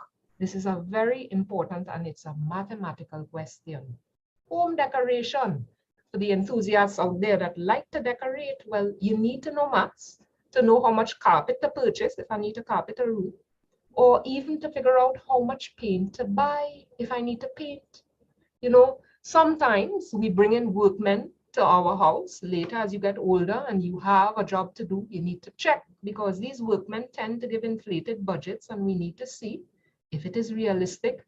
Are they pocketing my money or are they asking me to build more materials than what I would need for the dimensions of my building or my house or my room? These are things that are very important for someone to know. And if you are good at mathematics, it's a very practical application. There are other very important things. If you like to eat, you need to know how to cook. And cooking is important to know how to average. I need to know how to calculate ratios, how to double a recipe or how to divide it by 7. You know, these are important things. Sometimes I don't have the amount of ingredients that's called for in the recipe and I need to decide how should I divide my recipe and calculate correctly. Because all of you who would have tried to make a cake, you know, if you don't have the correct ratio, your cake is not going to rise, it's going to flop. So estimating the amount of fabric for a cushion or a couch, these are other things that I need to know too. So yes, if I like to sew, I like to have nice clothes, I need to know as well how is it possible to buy the correct. So these are the things that I need to know. In terms of the, just a minute, I'm seeing here that, are you seeing my screen? Can you please just inform me if you're seeing my screen? Just so that I know that for sure that you are seeing my screen. Okay, so in terms of things like cooking, right? Right, so there we are on the correct screen now. Cooking is important. Estimating the amount of fabric for cushion or for a couch, that's important too, right? Then moving on, because what I want to really talk about is talking about the applications with respect to science, right? So this is the area that I need to really zone in on because I am an applied mathematician and I want to talk about the applications to science in the Faculty of Science and Technology. So if I was to pick a major or minor in mathematics, what can I pair mathematics with? That is the question that I want to help you to understand. So mathematics and physics. Physics is an experimental science, and it talks about the application of science to the world around us. And there are theoretical concepts like Newton's laws of motions that are described with mathematical terminology. The main branches of algebra, analysis, geometry, all of these things are extensively used in, and you need to know mathematics.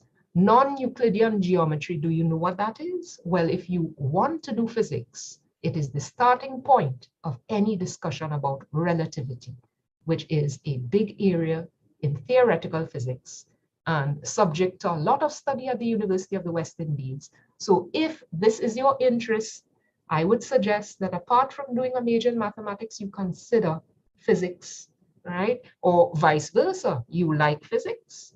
Well, why not pair it with a major in mathematics? Okay, so what else can I do? Well, what about mathematical biology? And it is very true that many of the applications in mathematical modeling today have to do with biology, life sciences, epidemiology. And you would have heard that that's one of my research interests. I actually am interested in looking at the spread of COVID-19 and other such diseases. But did you know that you could look at the mathematical equations for the spread of a disease and apply it to crime? So this is another thing. You know, there's so many things that you can look at as an epidemic. Biofluid mechanics. If you look at rivers and streams and you see these little insects walking on the water, well, that's an application of surface tension. And in order to explain it, you need to build a mathematical model, right? And it will help you to understand how creatures move in water, how they walk on water, how they move through water. So the diversity and complexity of living organisms gives a great array, I would say, an array of applications for mathematical thought. So it is also an interesting thing. If I like biology, why don't I do a major in mathematics? What about chemistry? Well, for those of you who don't know, I also am a chemist. I did a major in chemistry and a major in mathematics. And later on in my PhD degree, I studied reaction kinetics and the motion, the stability of a chemical front in a polymerization reaction. So there are several applications in chemistry. So why don't you think, if you like chemistry, you like to mix, you like to match, you like reactions, you want to work in a lab, if you're good at mathematics, then it is a very good option to pair the mathematics with the chemistry and come out with something fantastic, right? So dynamics of hard, soft materials, instabilities, changing patterns and colors, coupled oscillators like on the screen that I have here, documenting the oscillating colors inside of a reacting system. This is all something that I can study with mathematical modeling. What about computer science? Here is another application. Do you like computer programming? And did you know that logic is the basis of any successful computer program? So it is something that I could do. Mathematical concepts are key to becoming a successful programmer. So certainly, as the mathematical models become more complex, then the computing resources that I have at hand need to become a factor. So I need to then build in computer science programming. If I'm a mathematician and if I'm a programmer, I need to know the maths in order to build my computer program. So they complement each other. So if you want to do computer science, I would suggest that you think also about a major in mathematics because it pairs very nicely, complements each other.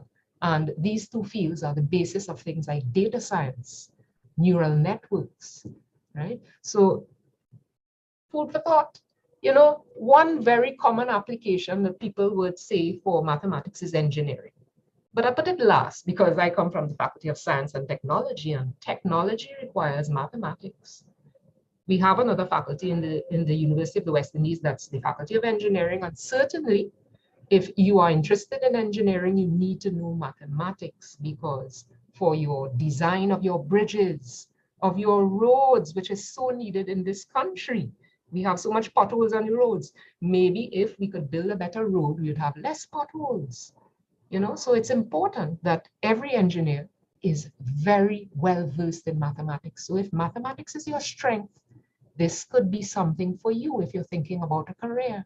Improved design for aircraft, rockets, and well, missiles. I don't really want to talk about it given the scenario in the world today, but mathematics really does come in handy if you have to design something, right? A bridge, a roadway. Detailed mathematical analysis is necessary before you implement anything.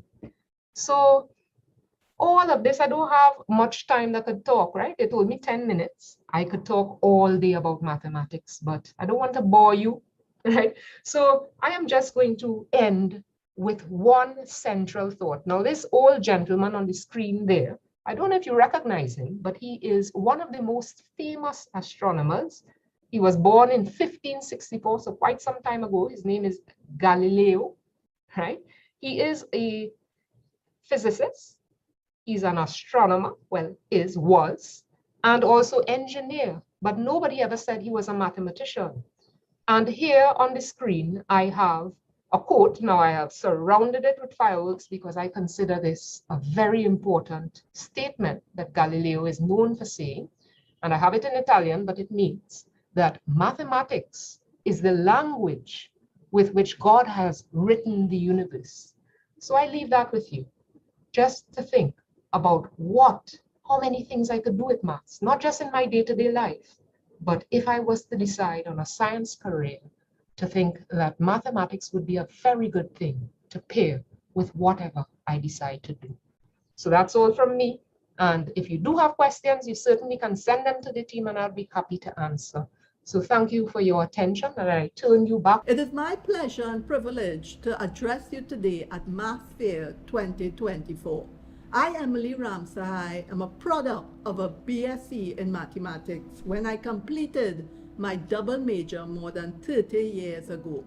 I went on to work in industry, manufacturing and energy sector, and also in my family business, and then more recently in academics when I completed my PhD in statistics. My first slide here today speaks about how mathematics gives hope to people. And that is because we believe that every problem has a solution. This mindset has served me well both in my professional and personal life, even in my sporting activities when I played golf at the national level. And I invite you to adopt this mindset when you consider choosing your BSc. And the BSc in mathematics will allow you to do this. Passion is important in life, and there are 6 ways that maths gave me the passion that I have in my life. The attitude to solve problems gave me that creativity and that entrepreneurial spirit. Also, many inventions have been done by mathematicians, some of which you may know: Pythagoras, Newton, Einstein. They changed the world, and mathematicians continue to invent. In the future, we will continue to build on the works of these mathematicians in all walks of life.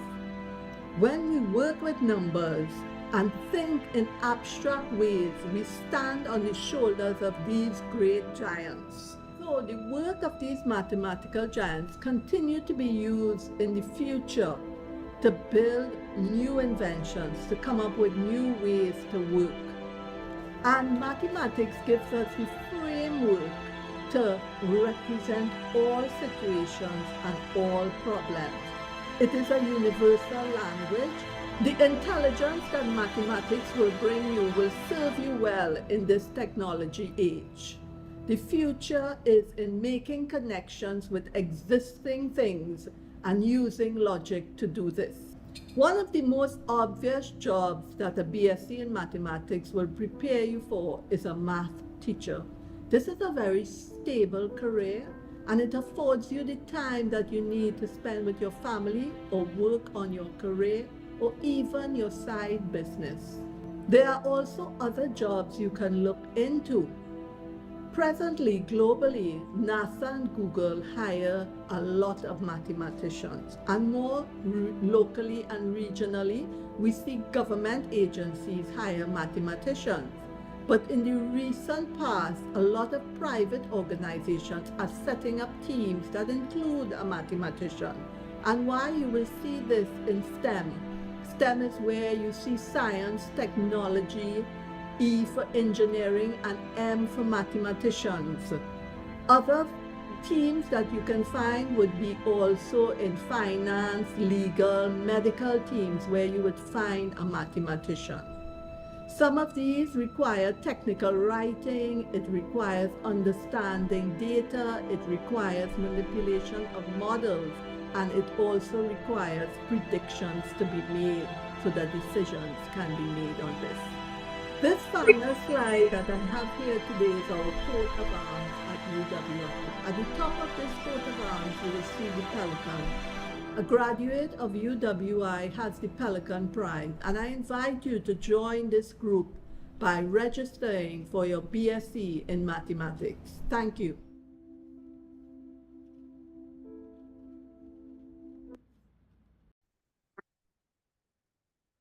Hi, I am Dr. Ian Ford, a lecturer at the Appalachian State University, a university in the University of North Carolina system. I was fortunate in that I did all my professional qualification at the University of the West Indies, St. Augustine campus, a BA in mathematics, a MSc in statistics, and a PhD in statistics. I did my MSc in statistics and PhD in statistics with the Mathematics and Statistics Department at St. Augustine. While doing my PhD in statistics, I was fortunate to have a supervisor in Dr. Vijesh Tripathi, current head of the Mathematics and Statistics Department at St. Augustine. I say fortunate because Dr. Tripathi is very versed in survival analysis and biostatistics. He sets high standards, demands high standards, and is always available to render assistance. While studying with Dr. Tripathi, he and I published a number of studies in high-impact journals. When it came time to seek out employment abroad, my qualifications had to be assessed, and I was really proud of the number of accolades that the University of the West Indies could have attached to the assessment of my qualification. I always knew that entrusting my education with the University of the West Indies and the Mathematics and Statistics Department at St. Augustine was a good choice. Those of you who have decided to make that choice, excellent, and I wish you all the best in your future endeavors. Hi everyone, my name is Kriya Gopal and I'm a proud 2023 graduate of the University of the West Indies, specifically of the Mathematics and Statistics Department. Here at UWI, I pursued a degree in Statistics and Economics where I obtained first-class honors as well as the best level 2 and 3 performance in my respective discipline. I must say, none of this would have been possible without God, my family and friends, and most definitely the support and guidance that I've received from the lecturers and staff of the DMS. Being a part of the Department of Mathematics and Statistics has led me to vast opportunities for intellectual growth and success. As a student, I was able to broaden my knowledge and sharpen my critical thinking and analytical skills through the multitude of courses offered each semester. Their Mathematics Help Center also played a vital role as it allowed me to gain clarification on certain topics or even supplied additional learning material for courses that I may have struggled with, specifically real analysis and linear algebra. My degree has also fueled my passion for data analytics. Fortunately enough, the DMS also offers short courses, usually during the vacation period, where you can learn how to use software such as R, Power BI, Excel, MATLAB, all of which are utilized by big companies today. Outside of academics, UWI also promotes holistic development through their fairs and clubs. For example, I was a part of the Actuarial Science Club and the Economic Society. These clubs provided me with a platform to strengthen my interpersonal skills, foster amazing friendships amongst a hub of diverse individuals who shared similar goals as me. These extracurricular activities also served as a medium to de-stress when my workload was becoming a bit overbearing. So without hesitation, I would have taken part in activities such as games nights, hikes, etc. Upon completion of my degree, I was blessed enough to secure 2 jobs. One right here at the department as a part-time demonstrator, and I'm truly grateful for this experience and to know what it is like to be on the other side of the classroom. And I must say that I have a greater appreciation for the efforts and commitment my lecturers and tutors would have made for me as a student. Currently, I am a graduate trainee at Proman in their Supply Chain Management department. For those of you who may not know, Proman is a Switzerland-based company and a global leader in natural gas products, including methanol, ammonia, melamine, and UAN. This company has about 14 petrochemical plants situated in the heart of Mauritius and is continuously growing worldwide. In supply chain, our job is to essentially support the engineers and technicians working on the plant. It's our responsibility to have proper order processing, build relationships with suppliers, improve distribution networks, as well as plan and analyze inventory through database systems to ensure optimization. It is a very fast-paced environment, and I truly believe getting into such a prestigious organization and adding value to Proman even as a graduate trainee would not have been possible without the respective tools, skills, and knowledge that I have acquired in my tenure at the DMS and by extension, UWI. To close, I want to say that the DMS will always hold a special place in my heart. The 3 years spent here were very transformative as it represents hard work, dedication, perseverance, minor setbacks, and occasional tears. I urge everyone who are currently enrolled in UWI or have intentions of joining this prestigious organization to come in with an open mind, have new experiences, learn as much as you can, and utilize all the resources that are made available to you, as this will contribute to you being an all-rounded person and having a competitive edge in the workforce. Thank you. Good day. My name is Mr. Hassan Mohammed, and I'm a lecturer in actuarial science in the Department of Mathematics and Statistics at the University of the West Indies. I welcome you to this math fair, and today I'll be talking to you about risk measures in actuarial science. First of all, I'd like to briefly explain what is actuarial science. Actuarial science is a field of study that brings together mathematics, statistics, probability, economics, accounting, computer science. It brings together knowledge from all of these fields and applies that knowledge to real-world financial problems.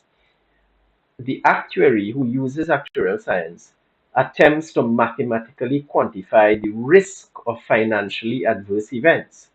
What are financially adverse events? This slide shows you some examples: an earthquake, a car accident, some personal injury. Such events can be financially catastrophic to the person involved. And so, people have used insurance as a way of mitigating the risk of these financially adverse events.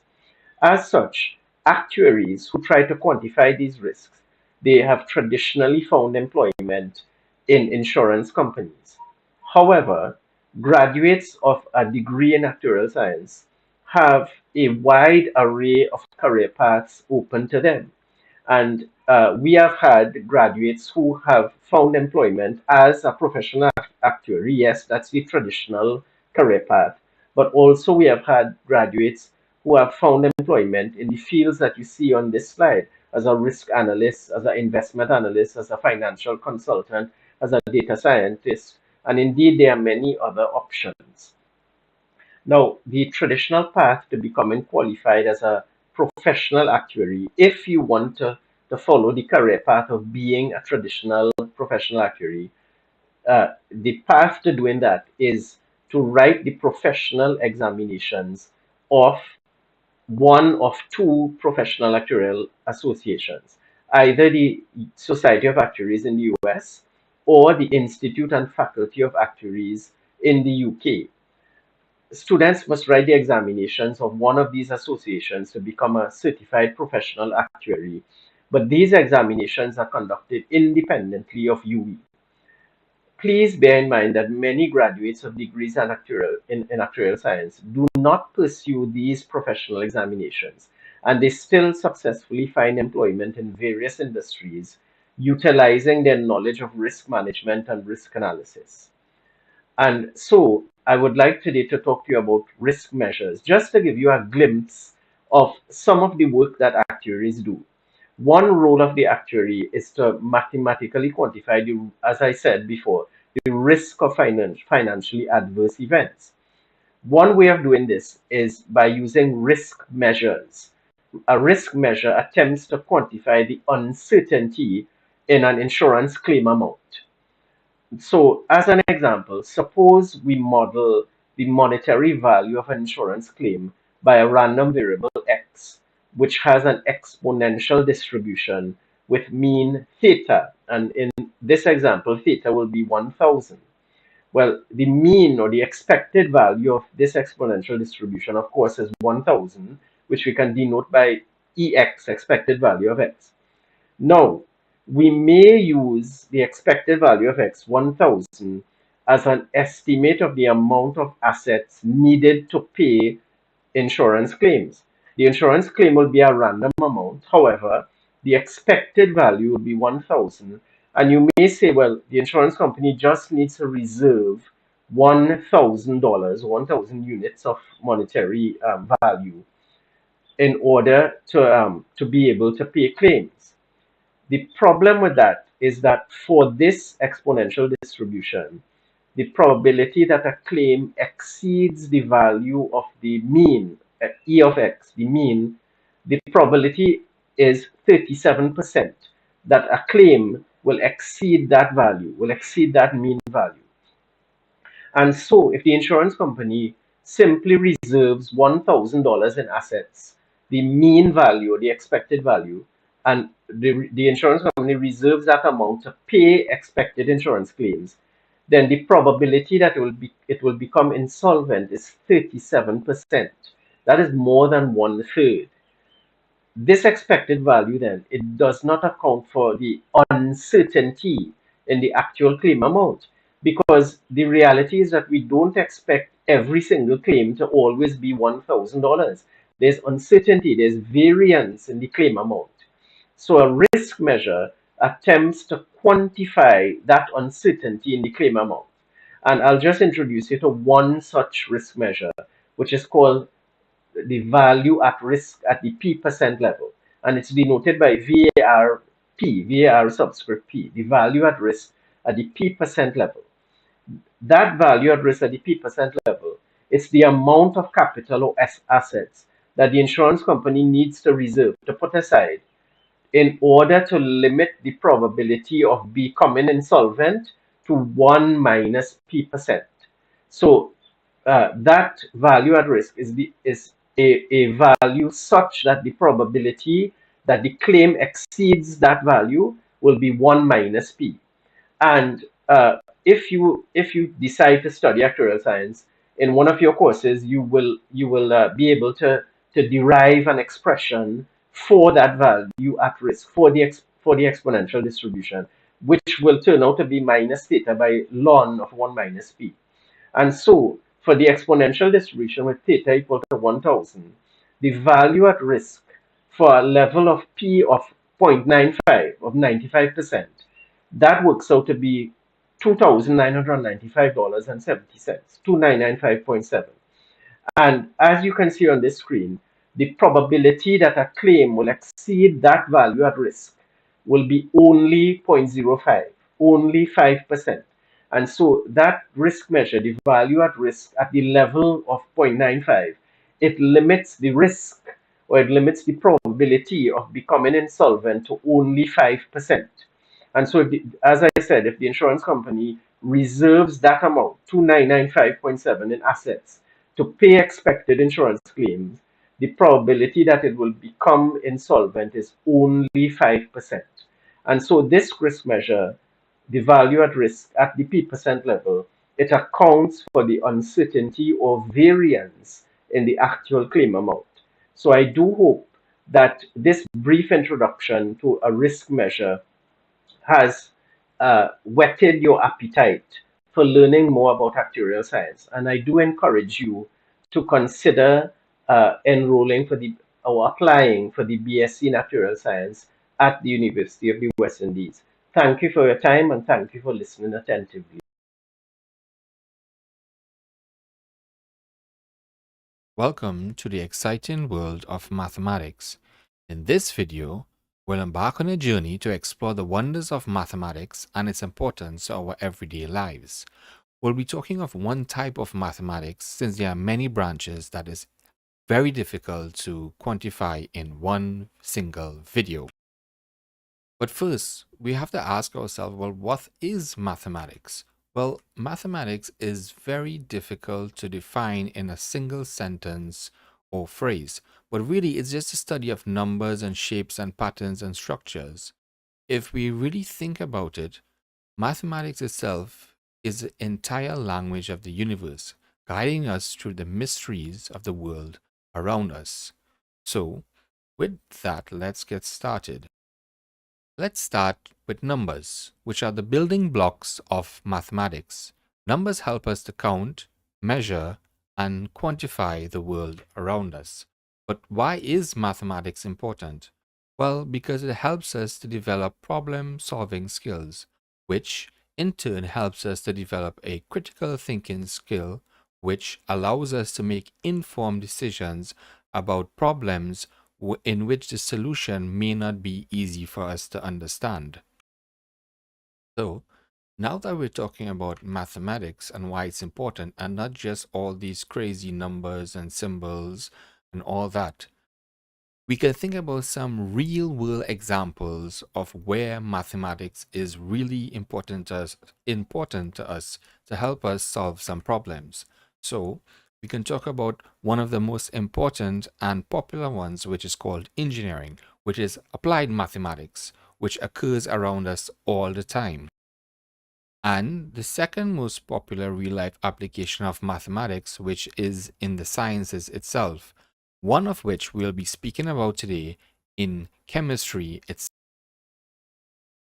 So, since we have spoken about some real-world applications of mathematics, let's go a step further and ask ourselves, well, why mathematics in the first place? Well, we can use mathematics to quantify things like cooking, traveling, and economics. By doing this, we can analyze problems that we may have in real life, create a strategy in order to solve these problems, and finally execute these plans. So, now that we have this, we can be able to talk about our main topic today, which is symmetric graphs and graph theory. But before we do that, let's just touch on some career opportunities in mathematics, which are very popular in today's world, such as STEM careers and most recently being a data scientist. Here's some fun facts about mathematics, some of which you may have seen before, but did you know that 0 is also an even number?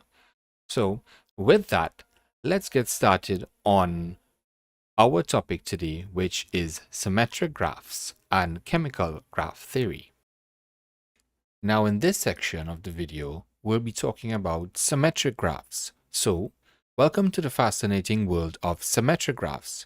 In this part of the video, we'll explore the beauty and significance of symmetric graphs in mathematics. But first we have to ask ourselves, well, what is a symmetric graph?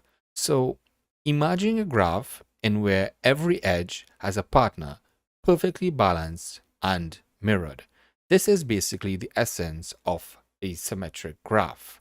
Symmetric graphs exhibit unique properties that make them valuable in mathematical research and practical applications, one of which is called the Szeged index. This index is very important because it is one of the key applications of symmetric graphs in network analysis, where they help to understand the connectivity and relationships in complex networks. By studying this Szeged index, we can represent the heartbeat of a graph and quantify this.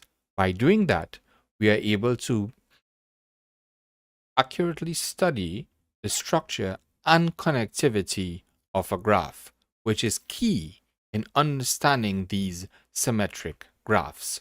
So, as mathematicians, we continue to explore the world of symmetric graphs, what they uncover, like new concepts, and conduct groundbreaking research in this. Researchers utilize symmetric graphs to study symmetry breaking phenomena, group theory, and other intricate mathematical concepts. This is really the essence of mathematics. It appeals to our curiosity as well as our creativity. So now that we have laid the foundation, we can continue now to talk more about this in our next part of our video, which is called an introduction to mathematical chemistry. In this section of the video, we'll be speaking more about mathematical chemistry and chemistry itself. So, what is mathematical chemistry? Think of it as a field where mathematics meets molecules and reactions, which allows us to analyze and understand chemical phenomena using mathematical tools. So, chemical structures are really just complex arrangements of atoms and bonds that determine the properties and behaviors of molecules. So, how can we apply this? Well, applications of mathematical chemistry are very wide and diverse, but one of the most popular ones are drug. So it is a pleasure to be with you all here today. And I was very excited. I am the head of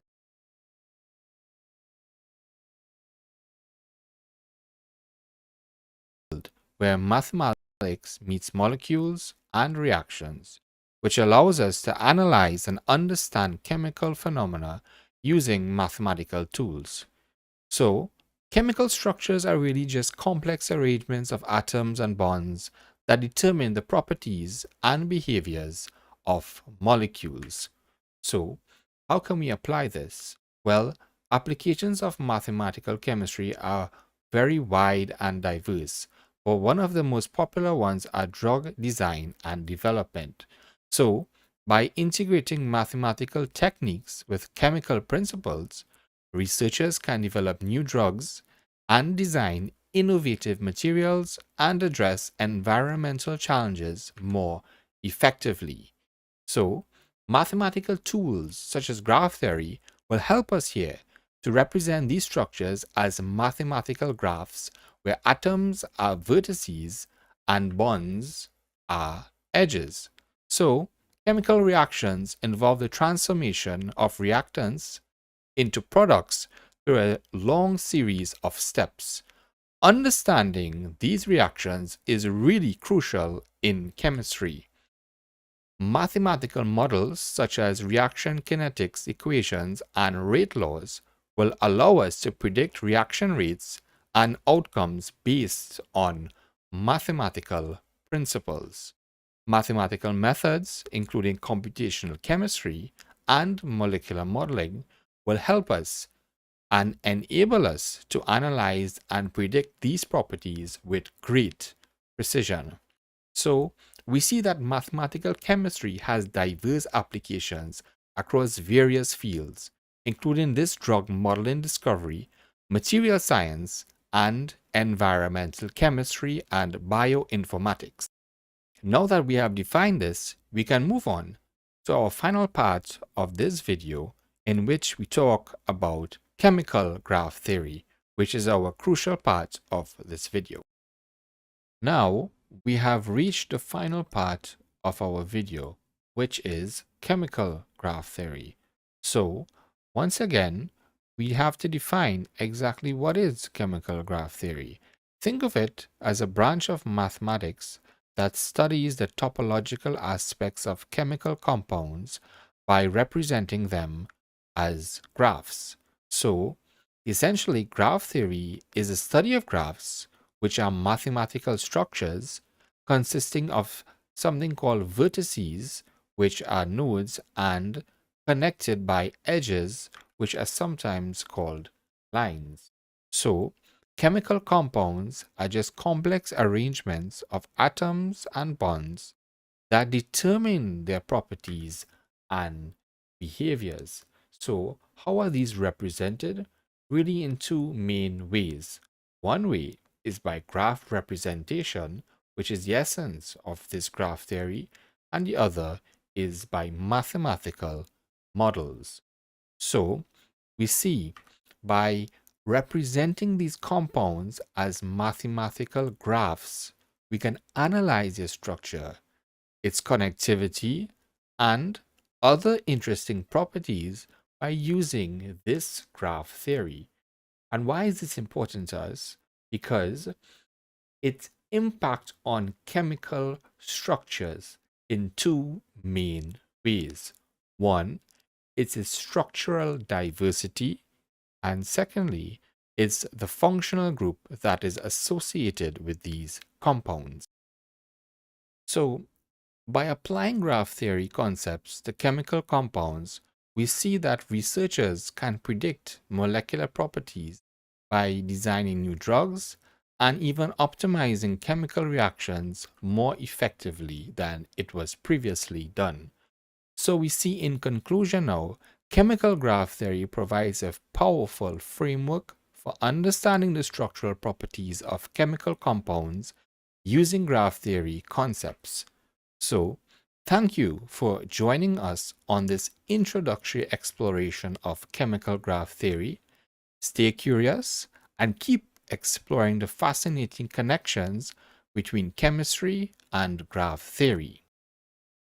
Sometimes in life, before we even begin our journey into mathematics, we may think that it's very difficult to get started. So, we get overwhelmed at times about how to even begin this entire journey. But always remember in life, it's not really about how we begin our journey, not only in academia, but rather how we end our journey in academia or in life itself. Good luck, and I hope you enjoyed the video. Hi everyone, we're back again, and we're going to go inside to see what's happening for Maths Fair 2025 with GFK, lecture theatre and auditorium. So come with us, let's go. Come ladies, gentlemen, let's go.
Electrical engineering, mechanical engineering, and electronics and geomatics. We basically have a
Hi guys.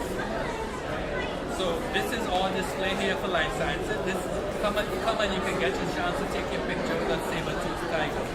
Something like this. And we also have quite lovely displays here. All of the different types of spiders and scorpions that we have in Canada. We have a little quiz for you when you come to join us. Also, because it's the math fair, we also want to show that there is math in nature by looking at some of our bats. And then on this side here, we trace the evolution of man by looking at various types of skulls from our first known ancestor, Australopithecus afarensis, also known as Lucy, named after a Beatles song, Lucy in the Sky with Diamonds, some of you may know. And then we have Boise, we have Erectus habilis, we have Erectus, we have Neanderthal man, and finally we have modern humans, the Homo sapiens. When you come and you study in life sciences, you create zoology, botany, biology, you get to learn all these fancy things. And you get tested in them as well. And we also take you out all over the country. Next month we have a trip going to Toko that we're going to spend the weekend. Lovely field trips. You got to learn all the hikes, all the waterfalls, all the beaches. You got to not just go to enjoy it, but learn the background, learn everything about it. And we do, so we're going to have a lot of fun out in the field, but we also do real science. Yeah, a lot of science in action. Yep. All right, thank you. Thank you.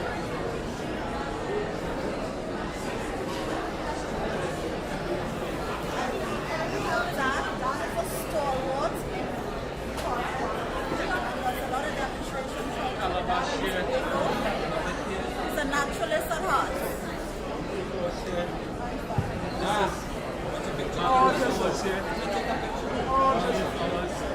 And this is the millipede that was named after me. Yes. Found nowhere else in the world. Pandyrhodesmus dragonota in Serra del Rigo, named after me by former zoology museum curator Mike Tudor. Next we have Department of Mathematics. This is a very, very popular department. We have lots of games.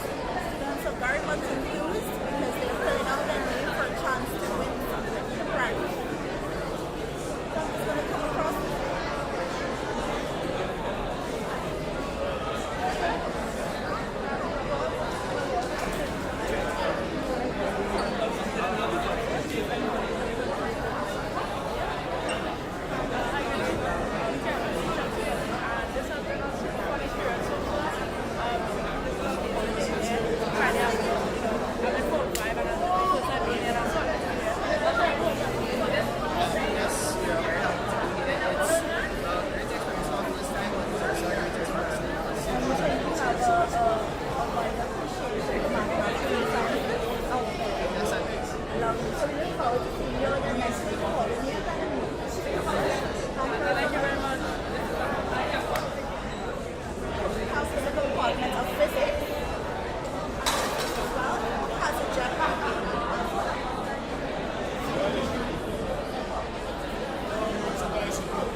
I'll pause it.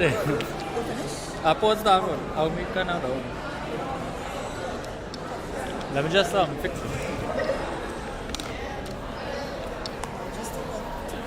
Alright, so here we have Mr. Ravi Maharaj from St. Augustine Girls High School. And I'm going to ask Ravi what he thinks his experience is like today. Since they are one of the closest schools to the campus, we always engage them. And and we're always happy when they can join us. So tell us what your experience is like. Well, first there was we actually walked from school since it's so close by. So that was an experience by itself. And well, as we go through the different games and stuff, there was a lot of interesting exercises, sort of with your brain. And there was a lecture about how maths could be used to be more interesting in everyday life and stuff. So it was good. Kind of nice to not just maths is just engineering or into a degree in mathematics. It's in every subject that you feel, is maths involved, and that's what they have in that. So do you think, after you have studied math all your life, you taught math as well? Do you think you learned something new? Yeah. The games was kind of interesting. It shows you how to integrate the other subject areas into the math world, which was good. Okay, thank you so much, Mr. Murphy. We appreciate it. We look forward to seeing you all again next year. Thank you. Ring of Trees, another one of the exciting games we have math. Just tell me, how do I play this? What do I do? I don't want to lose, though. Okay, very simple. Sure. It's very simple. So what you have to do is fill the ring with numbers 1 to 3. But the goal is to make sure that for 3 consecutive numbers, they're not equal. That's a multiple of 3. Oh, you gotta make me actually do all the math. 9 is a multiple of 3. Yeah. And the same thing. So like 2 and 1. So 3 consecutive numbers can't add. Yeah. So 2 and 1 is 3, and then 3 is 6. 6 is a multiple of 3. So you don't want to get a multiple of 3. Just 9. Any multiple of 3. Yeah. And you need to solve for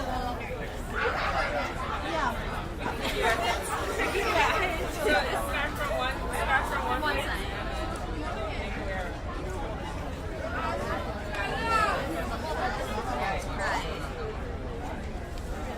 No, but 2 and 1 is 3, and then 3 is 6. So any 3 consecutive. Yeah.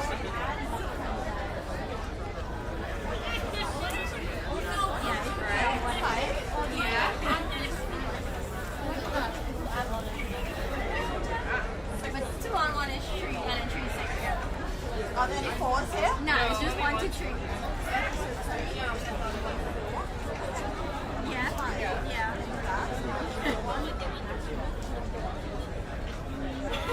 Four? Yes.